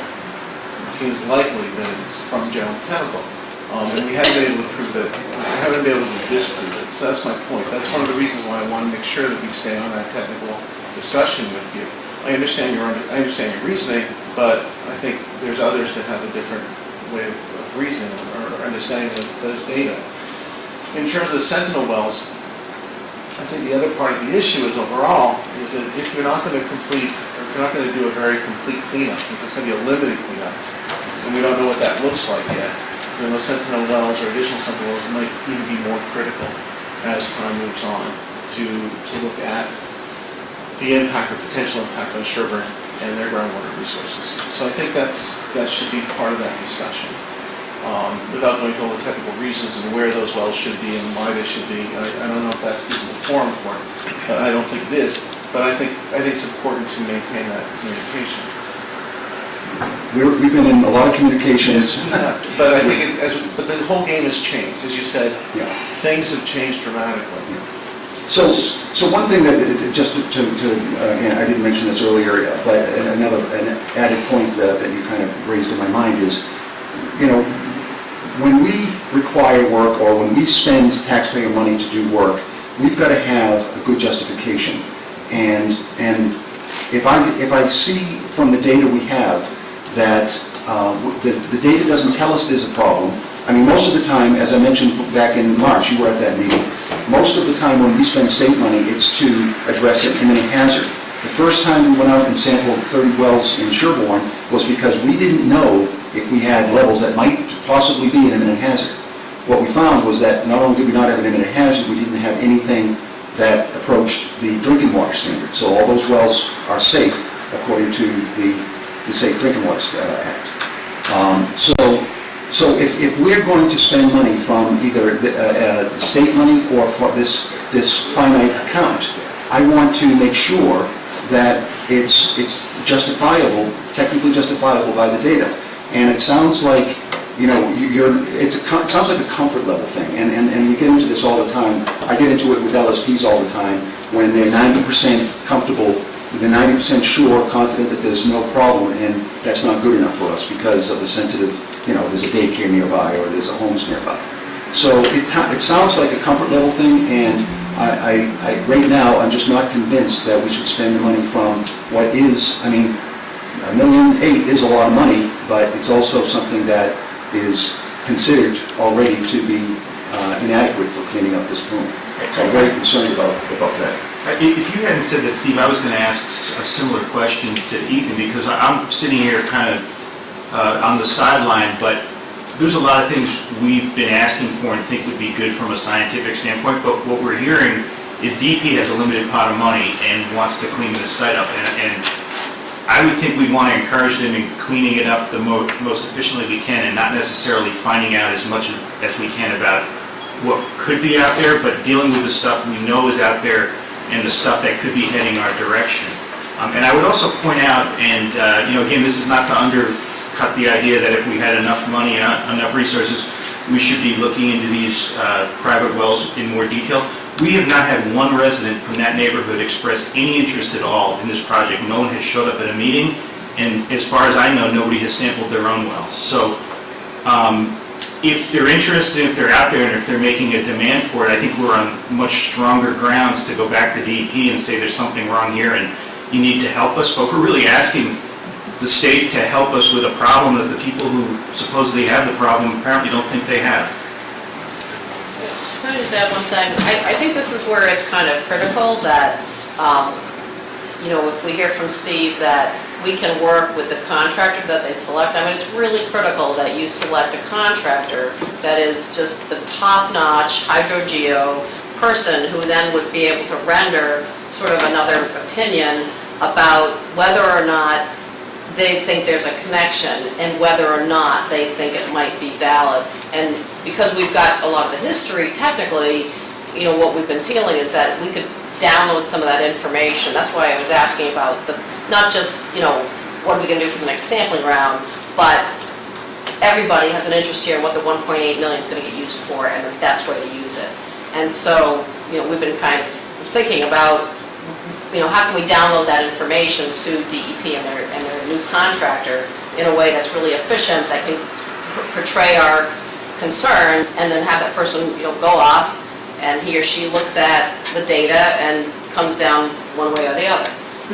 I've just maintained that the downside of being wrong on this problem, of this question, is not good. If you miss the contamination, even if it's not there yet, if you miss the contamination in the rock headed towards Sherborn, then you have an area that's become contaminated. So it is, I would maintain it is really important to do some monitoring, and we just need their consultant to look at that information and see how they come down inside of, do you need more, do you need less sampling. And I think to add to that, there was such a wealth of work that Framingham did for years, in particular, when I was there, when Carol's still there, Mike, that I think it's, again, I don't have the experience across the state, but I think it's somewhat unusual for the local communities to have that much work involved in cooperation with DEP on a site like this. And it's also an unusual site. So I think what we're saying is, how can we work cooperatively with your contractor and to really ask those questions and have those discussions, not to delay things, not to add extra cost to it, but to avoid a problem and to make sure that everything is, above, we're having that discussion. And I think there's a handbook. So I was just going to mention, part of I agree, there's not a lot of money, we want to see things cleaned up as best they could be. Part of the sensitivity around this testing of wells in Sherborn has to do with, one, it's a driver for the cleanup, a little bit different now that the pot of money has been fixed. But from technical experts I heard who had reviewed the sampling protocols, they believed, and I could see this in the chains of custody that recorded when samples were taken at houses, there was not enough time on that sheet, because you record the time that a sample was taken, to have done the proper protocol to get samples that would have shown higher levels, or the levels that might have really been there. It seems like the manner in which the samples were taken might have allowed things to volatilize off, and so we're seeing very low levels there, but we don't have confidence in that low level. So that's the information I was hearing from various technical experts who had looked at it in detail. Which samples are you referring to? The It private was well? taken from the homes in Sherborn, yes. Sure. Yeah, I'd like to reiterate something that Carol said. Mr. Johnson, when you mentioned particularly sensitive exposures, like a daycare center, I think that's the fundamental point, which is these private wells with no other public water support. So while we want to do it efficiently, I'm just very concerned that if we fail to monitor and have the sentry wells and can't prevent the problem, the impact is huge. So what would be different though? I mean, I don't know, but what would be different if you found stuff there? What would you do differently? I think it impacts your cleanup and how extensive it is, but I think it's knowledge of where the plume is going, because this is fractured bedrock. My geology 101 tells me that it makes it difficult to track where it's going. But so I don't disagree with you, Mike, that this is. I mean, that's an argument for testing 100 wells, right? Because we really don't know where it's going. No, it's going to be going a lot of places. I agree with you that there's a remediation fund of 1.8 million. That's what it's capped at. It needs to be used as efficiently as possible. But I also think the impact of failing to monitor where this plume is going is huge, because these are private wells. I think we heard there's a lot of monitoring that's going to go on still. Unless the town of Framingham is willing to hook us up with. And that was the other thing. We worked it out with actually, it's on us. Sudbury wanted our water. Good enough for them. I'd just like to add one little thing tonight, and I think Mr. Johnson's heard this before, and maybe this will help some of the board members, is that there's a fundamental disagreement on whether or not what is seen in the well so far came from General Chemical or not. And we are here, many of us are here, because we disagree with the assertion that it's not from General Chemical. There are people at other agencies who came down on that side, and there are people at other agencies who come down on DEP's side. So as long as there's a fundamental disagreement, we want to keep this question within the realm of discussion. We're not suggesting that they drain 1.8 million into testing everyone's wells, but we want to make sure that it's at least in the conversation moving forward. And I think that's why several of us are here tonight. And that's just for the record. So what would answer that question definitively? Well, again, it's a question of, are the rock wells that are there now, are they representative enough of what's in the deep rock? And there is one well, and in fact, I think it's probably closer than 4,000 feet. I think that there is some 1,4-dioxane in a rock well. It's probably more like 2,000 feet away from the homeowners. But and 1,4-dioxane, the drinking water level has just been lowered by an order of magnitude. So the bottom line is, yes, there are wells that are being monitored, but our feeling was that with actually some additional bedrock wells in between those 2 points, that might be another way to monitor whether or not there's actual connection between the most downgradient well at General Chemical and the residential wells. So there are some that are not detected. There's one that has some hits in it, and then the question is, there is a big leap in distance in terms of the one that has a hit in it versus the residential ones. So it's kind of a leap. And so the question is, maybe just a couple more wells might be able to do the trick on that. It is a little bit like looking for a needle in a haystack. It's difficult, but based on geology, we've got some ideas about that. And that's why I say it might be helpful for us to have these conversations offline with DEP, on a regular basis or whatever, so that, right, with a contractor who can then take the information that we're saying and then weigh. I mean, they're the referee, basically, is, what do they think? And so that's what I would recommend anyway. I would like to say, though, that I'm not planning to have our contractor go through the hydrogeology unless they need to for the cleanup. I'm hiring somebody to do the cleanup and to do the monitoring from wells and surface water locations that have already been established. Right, but presumably they would have an understanding of the hydrogeologic They'd have to have some level of conditions. understanding. We Right. will provide them with the Phase 2 report. We'll probably give them the draft Phase 3. Whatever other, we haven't done this exercise, but we need to identify, we haven't picked somebody yet, of course, but, and anybody we pick has the level of expertise. They wouldn't have been on our list of contractors if they don't have the expertise in hydrogeology, obviously. So, So Steve, if there were, well, I guess I'm wondering, given what Carol just said before about the interim monitoring well, or the sentinel well, somebody was calling it, what would be a signal to DEP that you did need those sentinel wells? In other words, if someone were to monitor the residential wells, what would it take to change your mind or change the consultants who have designed this cleanup's mind that, oh yeah, maybe there's a different problem and we need to think more about this area? if the wells that we have in kind of a semicircle configuration on the down gradient edge of the general chemical site, or disposal site, if those wells started showing contamination levels that are of concern, that we're seeing migration at a concentration that hadn't previously been seen, then we would have to look at whether we need additional wells further down gradient. But right now, And if the residential wells were sampled and they started to show results that were more significant, is that another well, we signal? definitely would have to look at where the heck it's coming from if we started seeing higher levels of the constituents that are in the general chemical plume. Sure. We wouldn't just ignore that. So if there's another source of monitoring for those residential wells, maybe that's a way to answer the question that our consultants have, one way or the other, and feed information to DEP if DEP is not willing to do those. And that's a discussion that a group of us in town have had.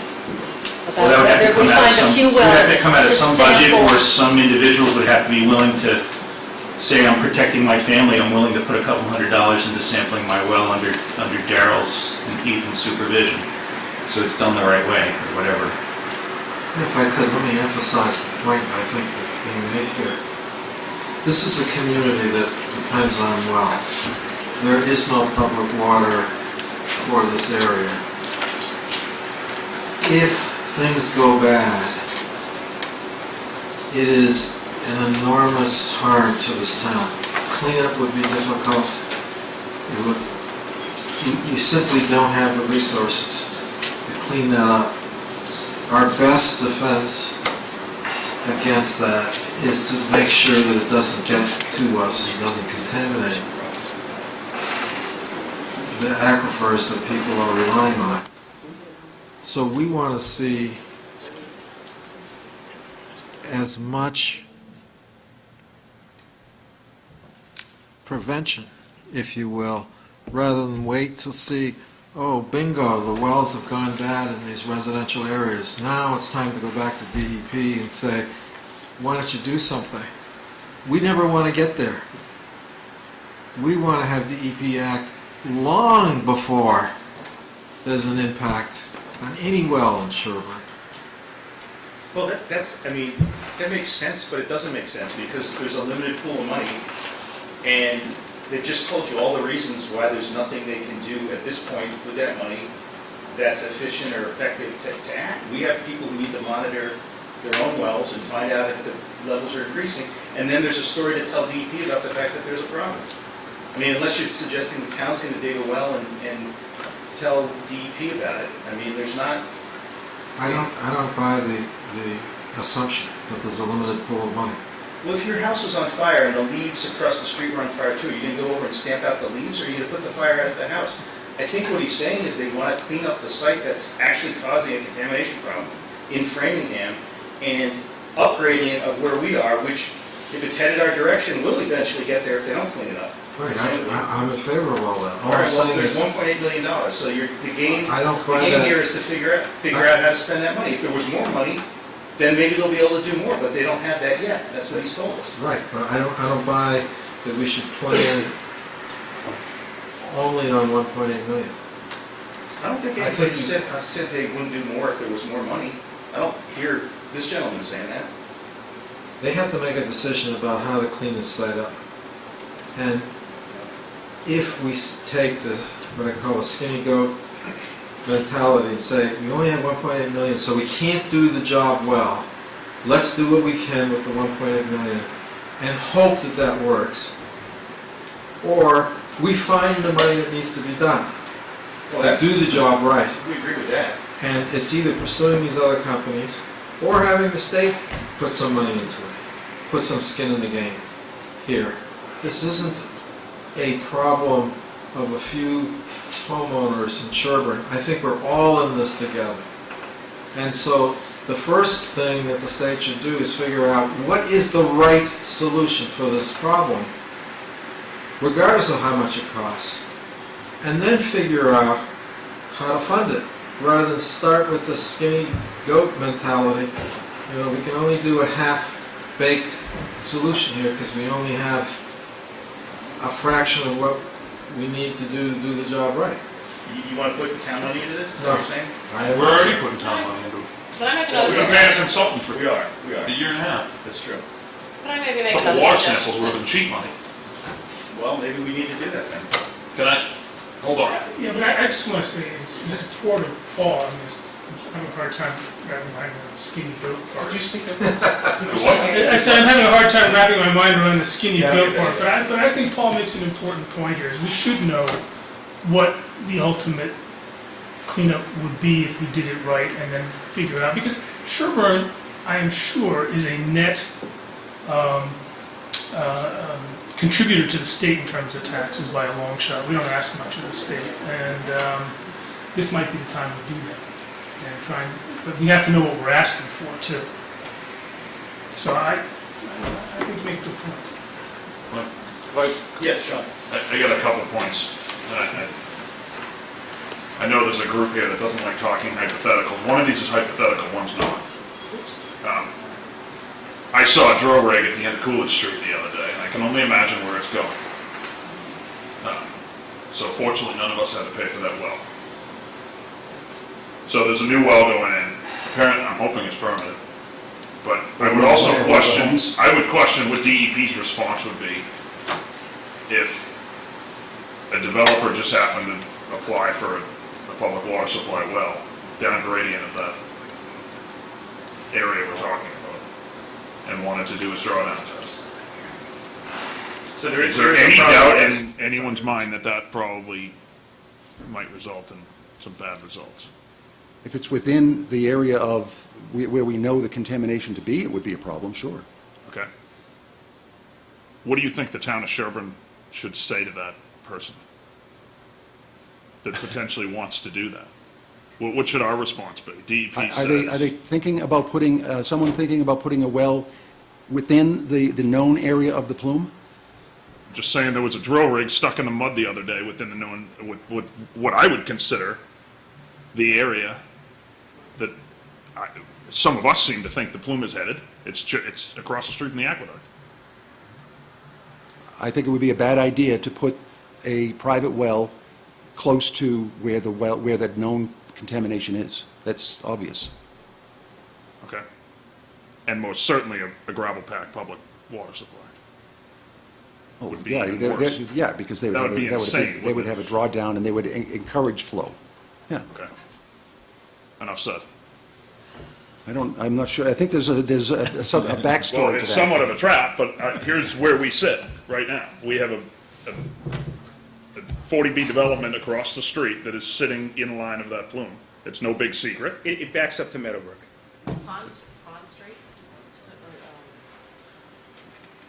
So Meadowbrook. I'm not sure as a town what we're supposed to say. Yeah, that's not within the area of whether we know the contamination to be. That's debatable. Well, the aqueduct runs. The aqueduct flows through the property. Yeah. So, and Course Brook is one border of the property. But the I don't know if everybody's aware, the contaminant levels in the aqueduct are equally small. They're very low levels. They're single-digit contaminant levels. They're below drinking water standards. I thought we had a huge hit in the aqueduct, where it was dumping back into Corsebrook, and I thought the mud in Corsebrook had a huge hit. I didn't just make that up, I know I saw that in a document. It's the Well, 1,4 I the got some of the documents 1,4-dioxane here. is, the 1,4-dioxane is like 0.5, and the drinking water is 0.03. 0.3, not 0.3, 0.3. Right, okay. Well, 0.5 is still higher than 0.3. Right. But there's They would still have to get from the course brook into the private well, and there, there's still a bait and transport. What feeds a gravel pathway. pack well? What's that? What feeds a gravel pack well? Oh, I don't know, the aquifer around it? Probably the groundwater above it, correct? Yeah. Okay. The groundwater above it's contaminated and flowing directly over where that is. That's what I'm saying. We have ground in Sherborn that we know we need to drink from, and you know that that it's dumping on it. Sounds like we can get well results then if this well's installed. I guess. It looks that way. The aqueduct amount was 1.1 part per billion. Not 0.5. No, this one's 0.5. Parts per billion? The other one. Part per billion. I'm sorry, it's 1.1, 1.1 part per and billion. the standard is 0.3, 0.3, so it's so order 4x. 3.67x. Can I put this in perspective?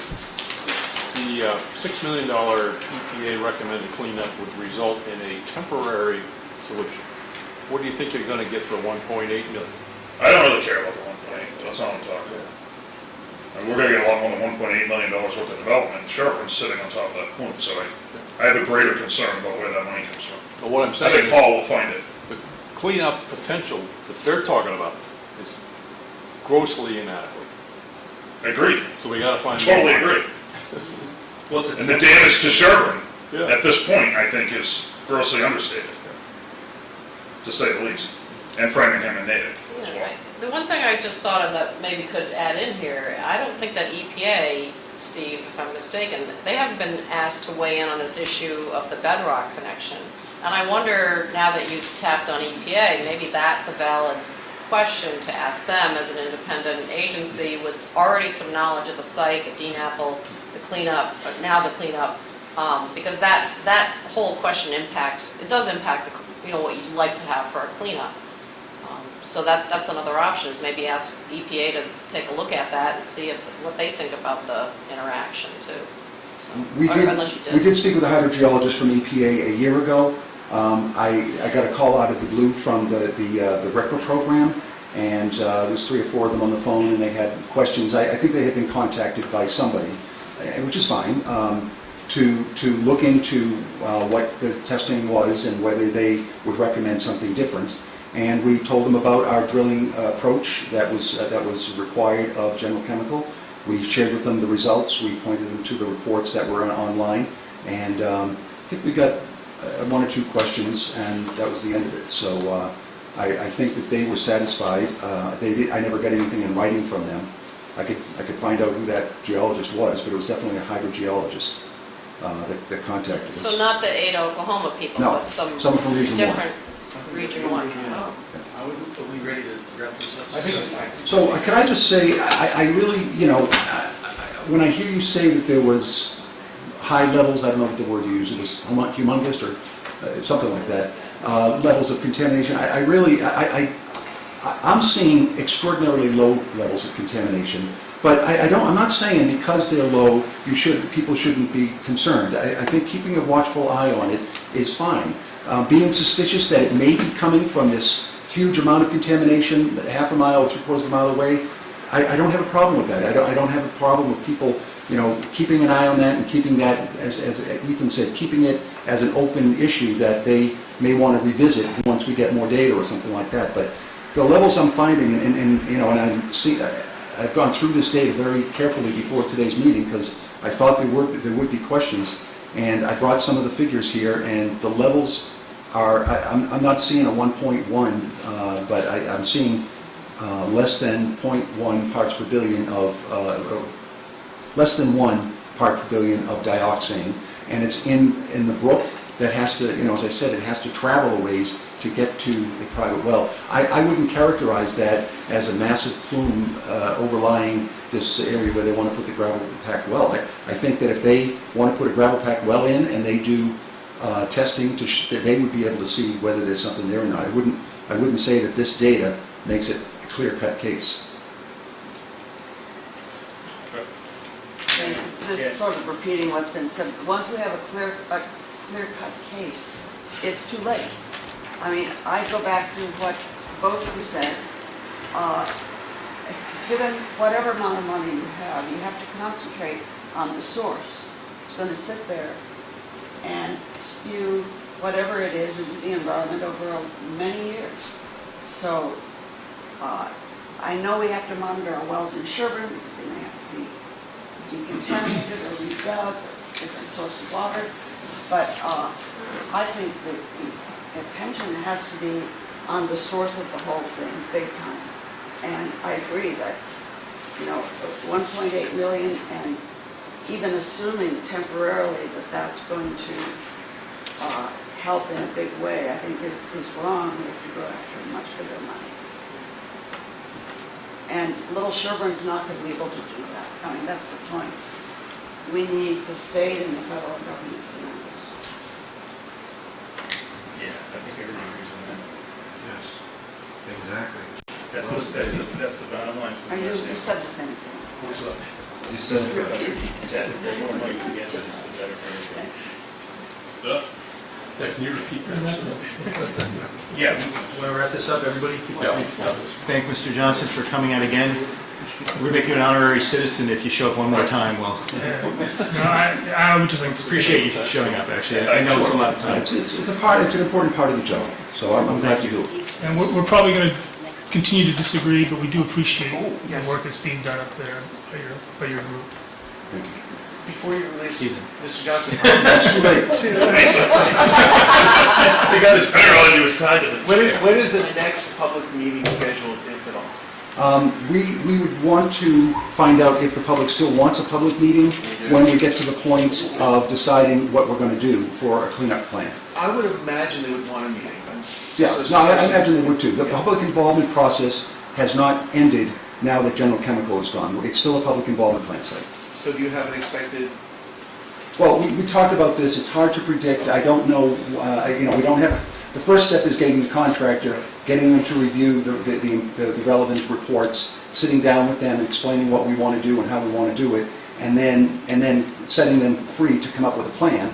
And I don't know how long that's going to take, but that would be, once they have a kind of a cleanup, once we decide on the approach, which we would be glad to talk to you folks about, and I think that's an important decision point. But once we come up with the plan is when we would have something to share with the public. Yes? Do you think it would be helpful for the consultant to spend an hour with the various parties who've been deeply involved with it, just to hear their thoughts, to round out whatever they're reading in the documents that are provided? I think Before there could they be formulate a benefit. plan. Yeah, I think there could be a benefit, but I just want everyone to know, I'm very sensitive about what the contractor is going to do, because we have to pay them for every hour they spend. So if there's a meeting, whether it's in Framingham or Wilmington, and they travel and there's a 2-hour meeting, that's half a day, and and I don't know if it'd be one person or a team of people. So I'm a little bit, I'm going to be cheap about the use of the contractor. We'll go to their office, that's fine. Except that's I'm not- thinking that it might streamline the process because they've been digesting the information for years, Save them a as month's you work. know. So, All right, thank you, everybody. Thank you very much. Thank you. Can we take a 2-minute break? Sure. Okay, then we come back and we do Boy Scout proclamations. For everyone to say.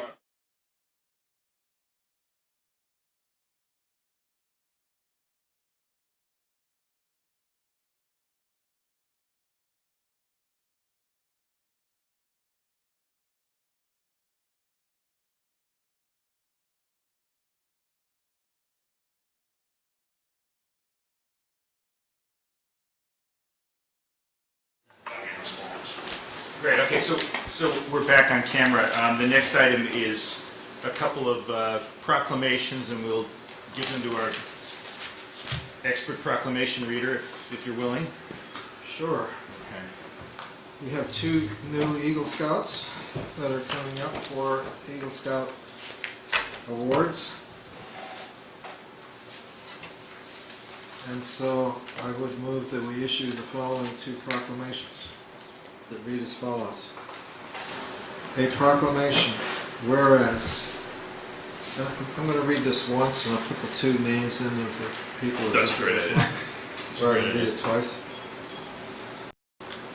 Whereas Cardi Caddison and Justin Michael Sullivan have earned the rank of Eagle Scout, whereas this accomplishment symbolizes his creative examples of service, strong leadership, and organizational skills which have made a difference in our community, whereas Will and Justin have demonstrated their ability to set a goal and exhibited a personal desire and tenacity to follow through successfully.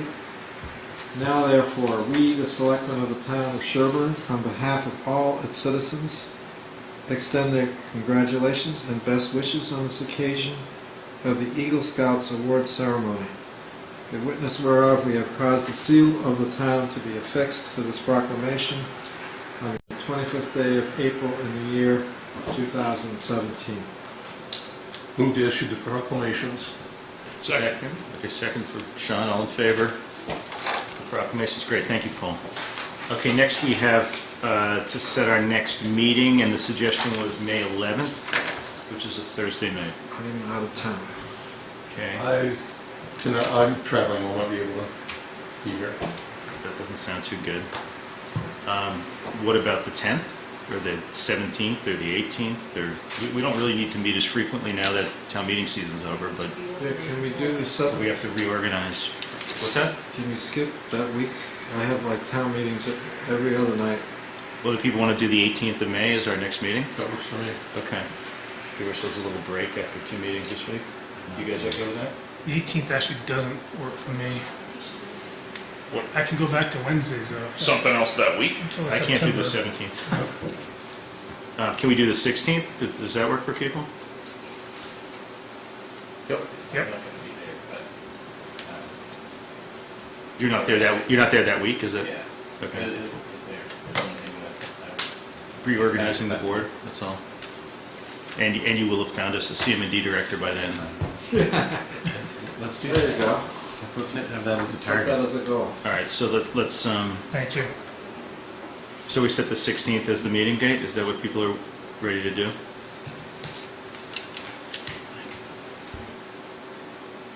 No? Is Yes? everyone else agreeing? Okay, all right, so that's the next meeting date, is 16th of May at 6 PM.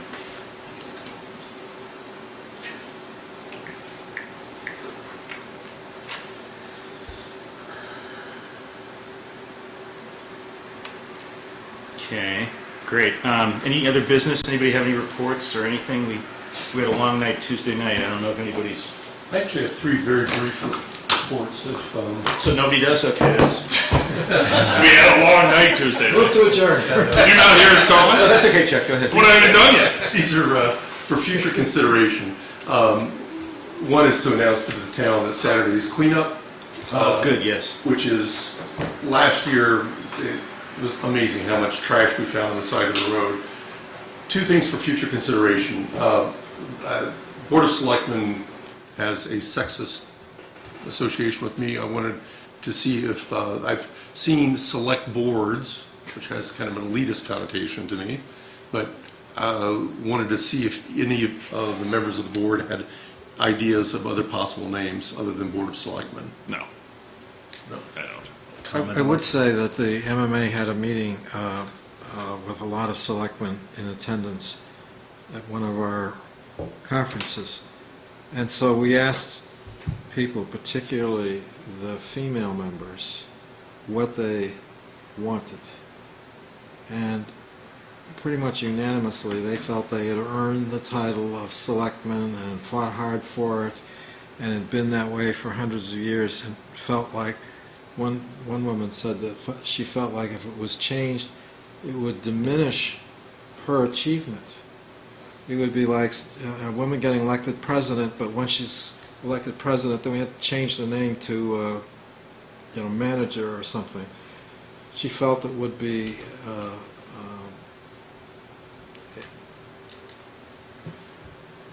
would not be a good idea. It's been that way since the 16th century. And maybe something that I'm just sensitive to, so if it's a... How about committee of selectmen? Still selectmen.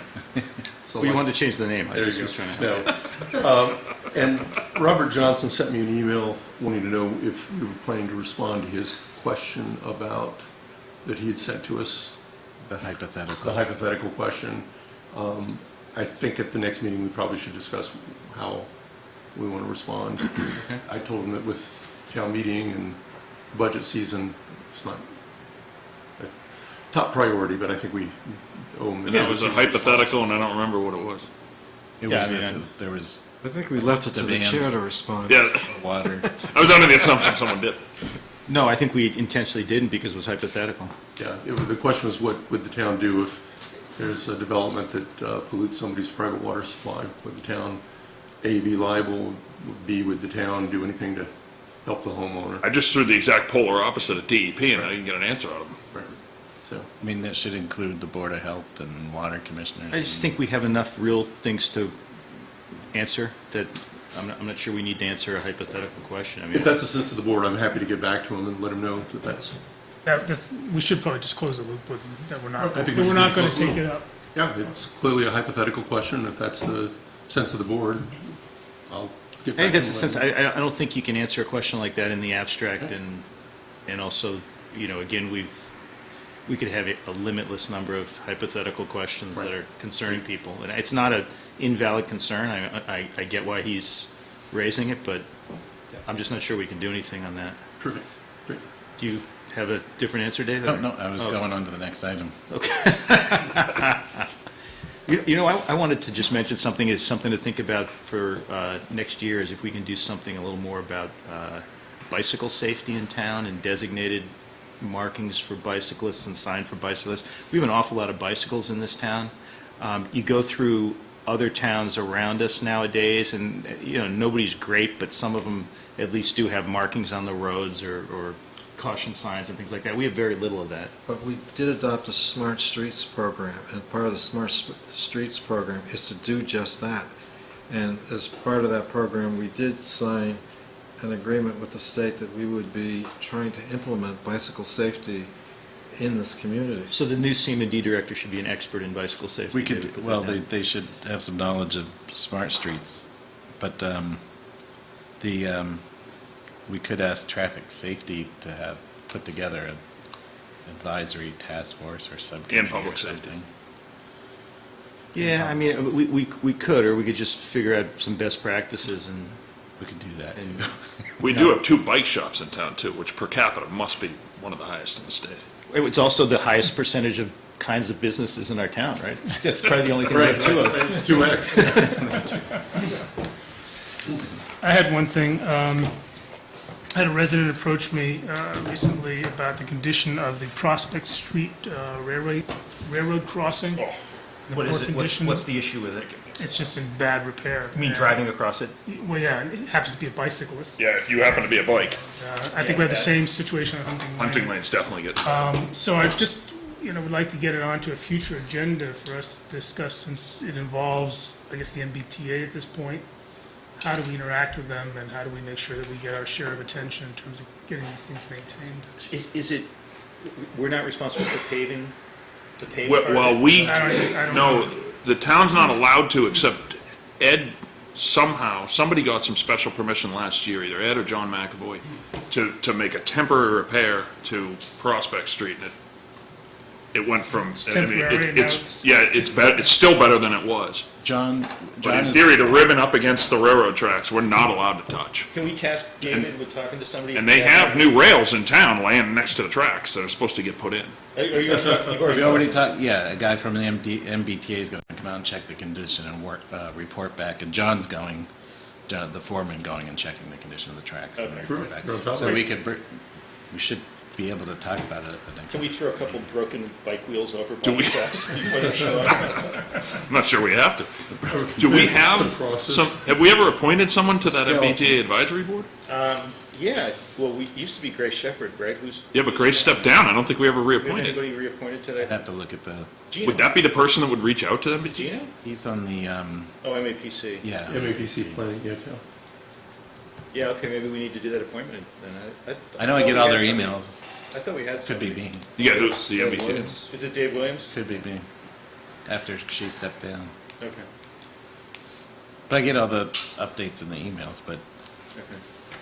it's the MBTA advisory board. Yeah, it's not something that's going to be deciding on paving Right. the Prospect Street crossing, but it's still good to reach out to them. Okay, so we have an executive session. Sean, did you have anything? No. Okay, all right. We have an executive session. I move that the Board of Selectmen enter into executive session under Chapter 38, Section 21-3 to discuss strategy with respect to litigation if an open meeting may have a detrimental effect on the litigating position of the public body, and the chair so declares that discussing this in an open session may have a detrimental effect on the outcome of the case Murchison versus Zoning Board of Appeals. Also, with respect to a pending dispute with West Suburban Health, and pending litigation being handled by town council in other respects. We will not return to open session. I need a second and a roll call vote. Second, Mr. Yan. Having a second, we now have a roll call vote. Mr. Durensis. Aye. Mr. Yan. Aye. Mr. Brandon. Yes? Mr. Clean. Yes. And Mr. Jamo, yes. Having passed by a vote of 5-0, the open session is now closed, and we are now in executive session not to return to open session.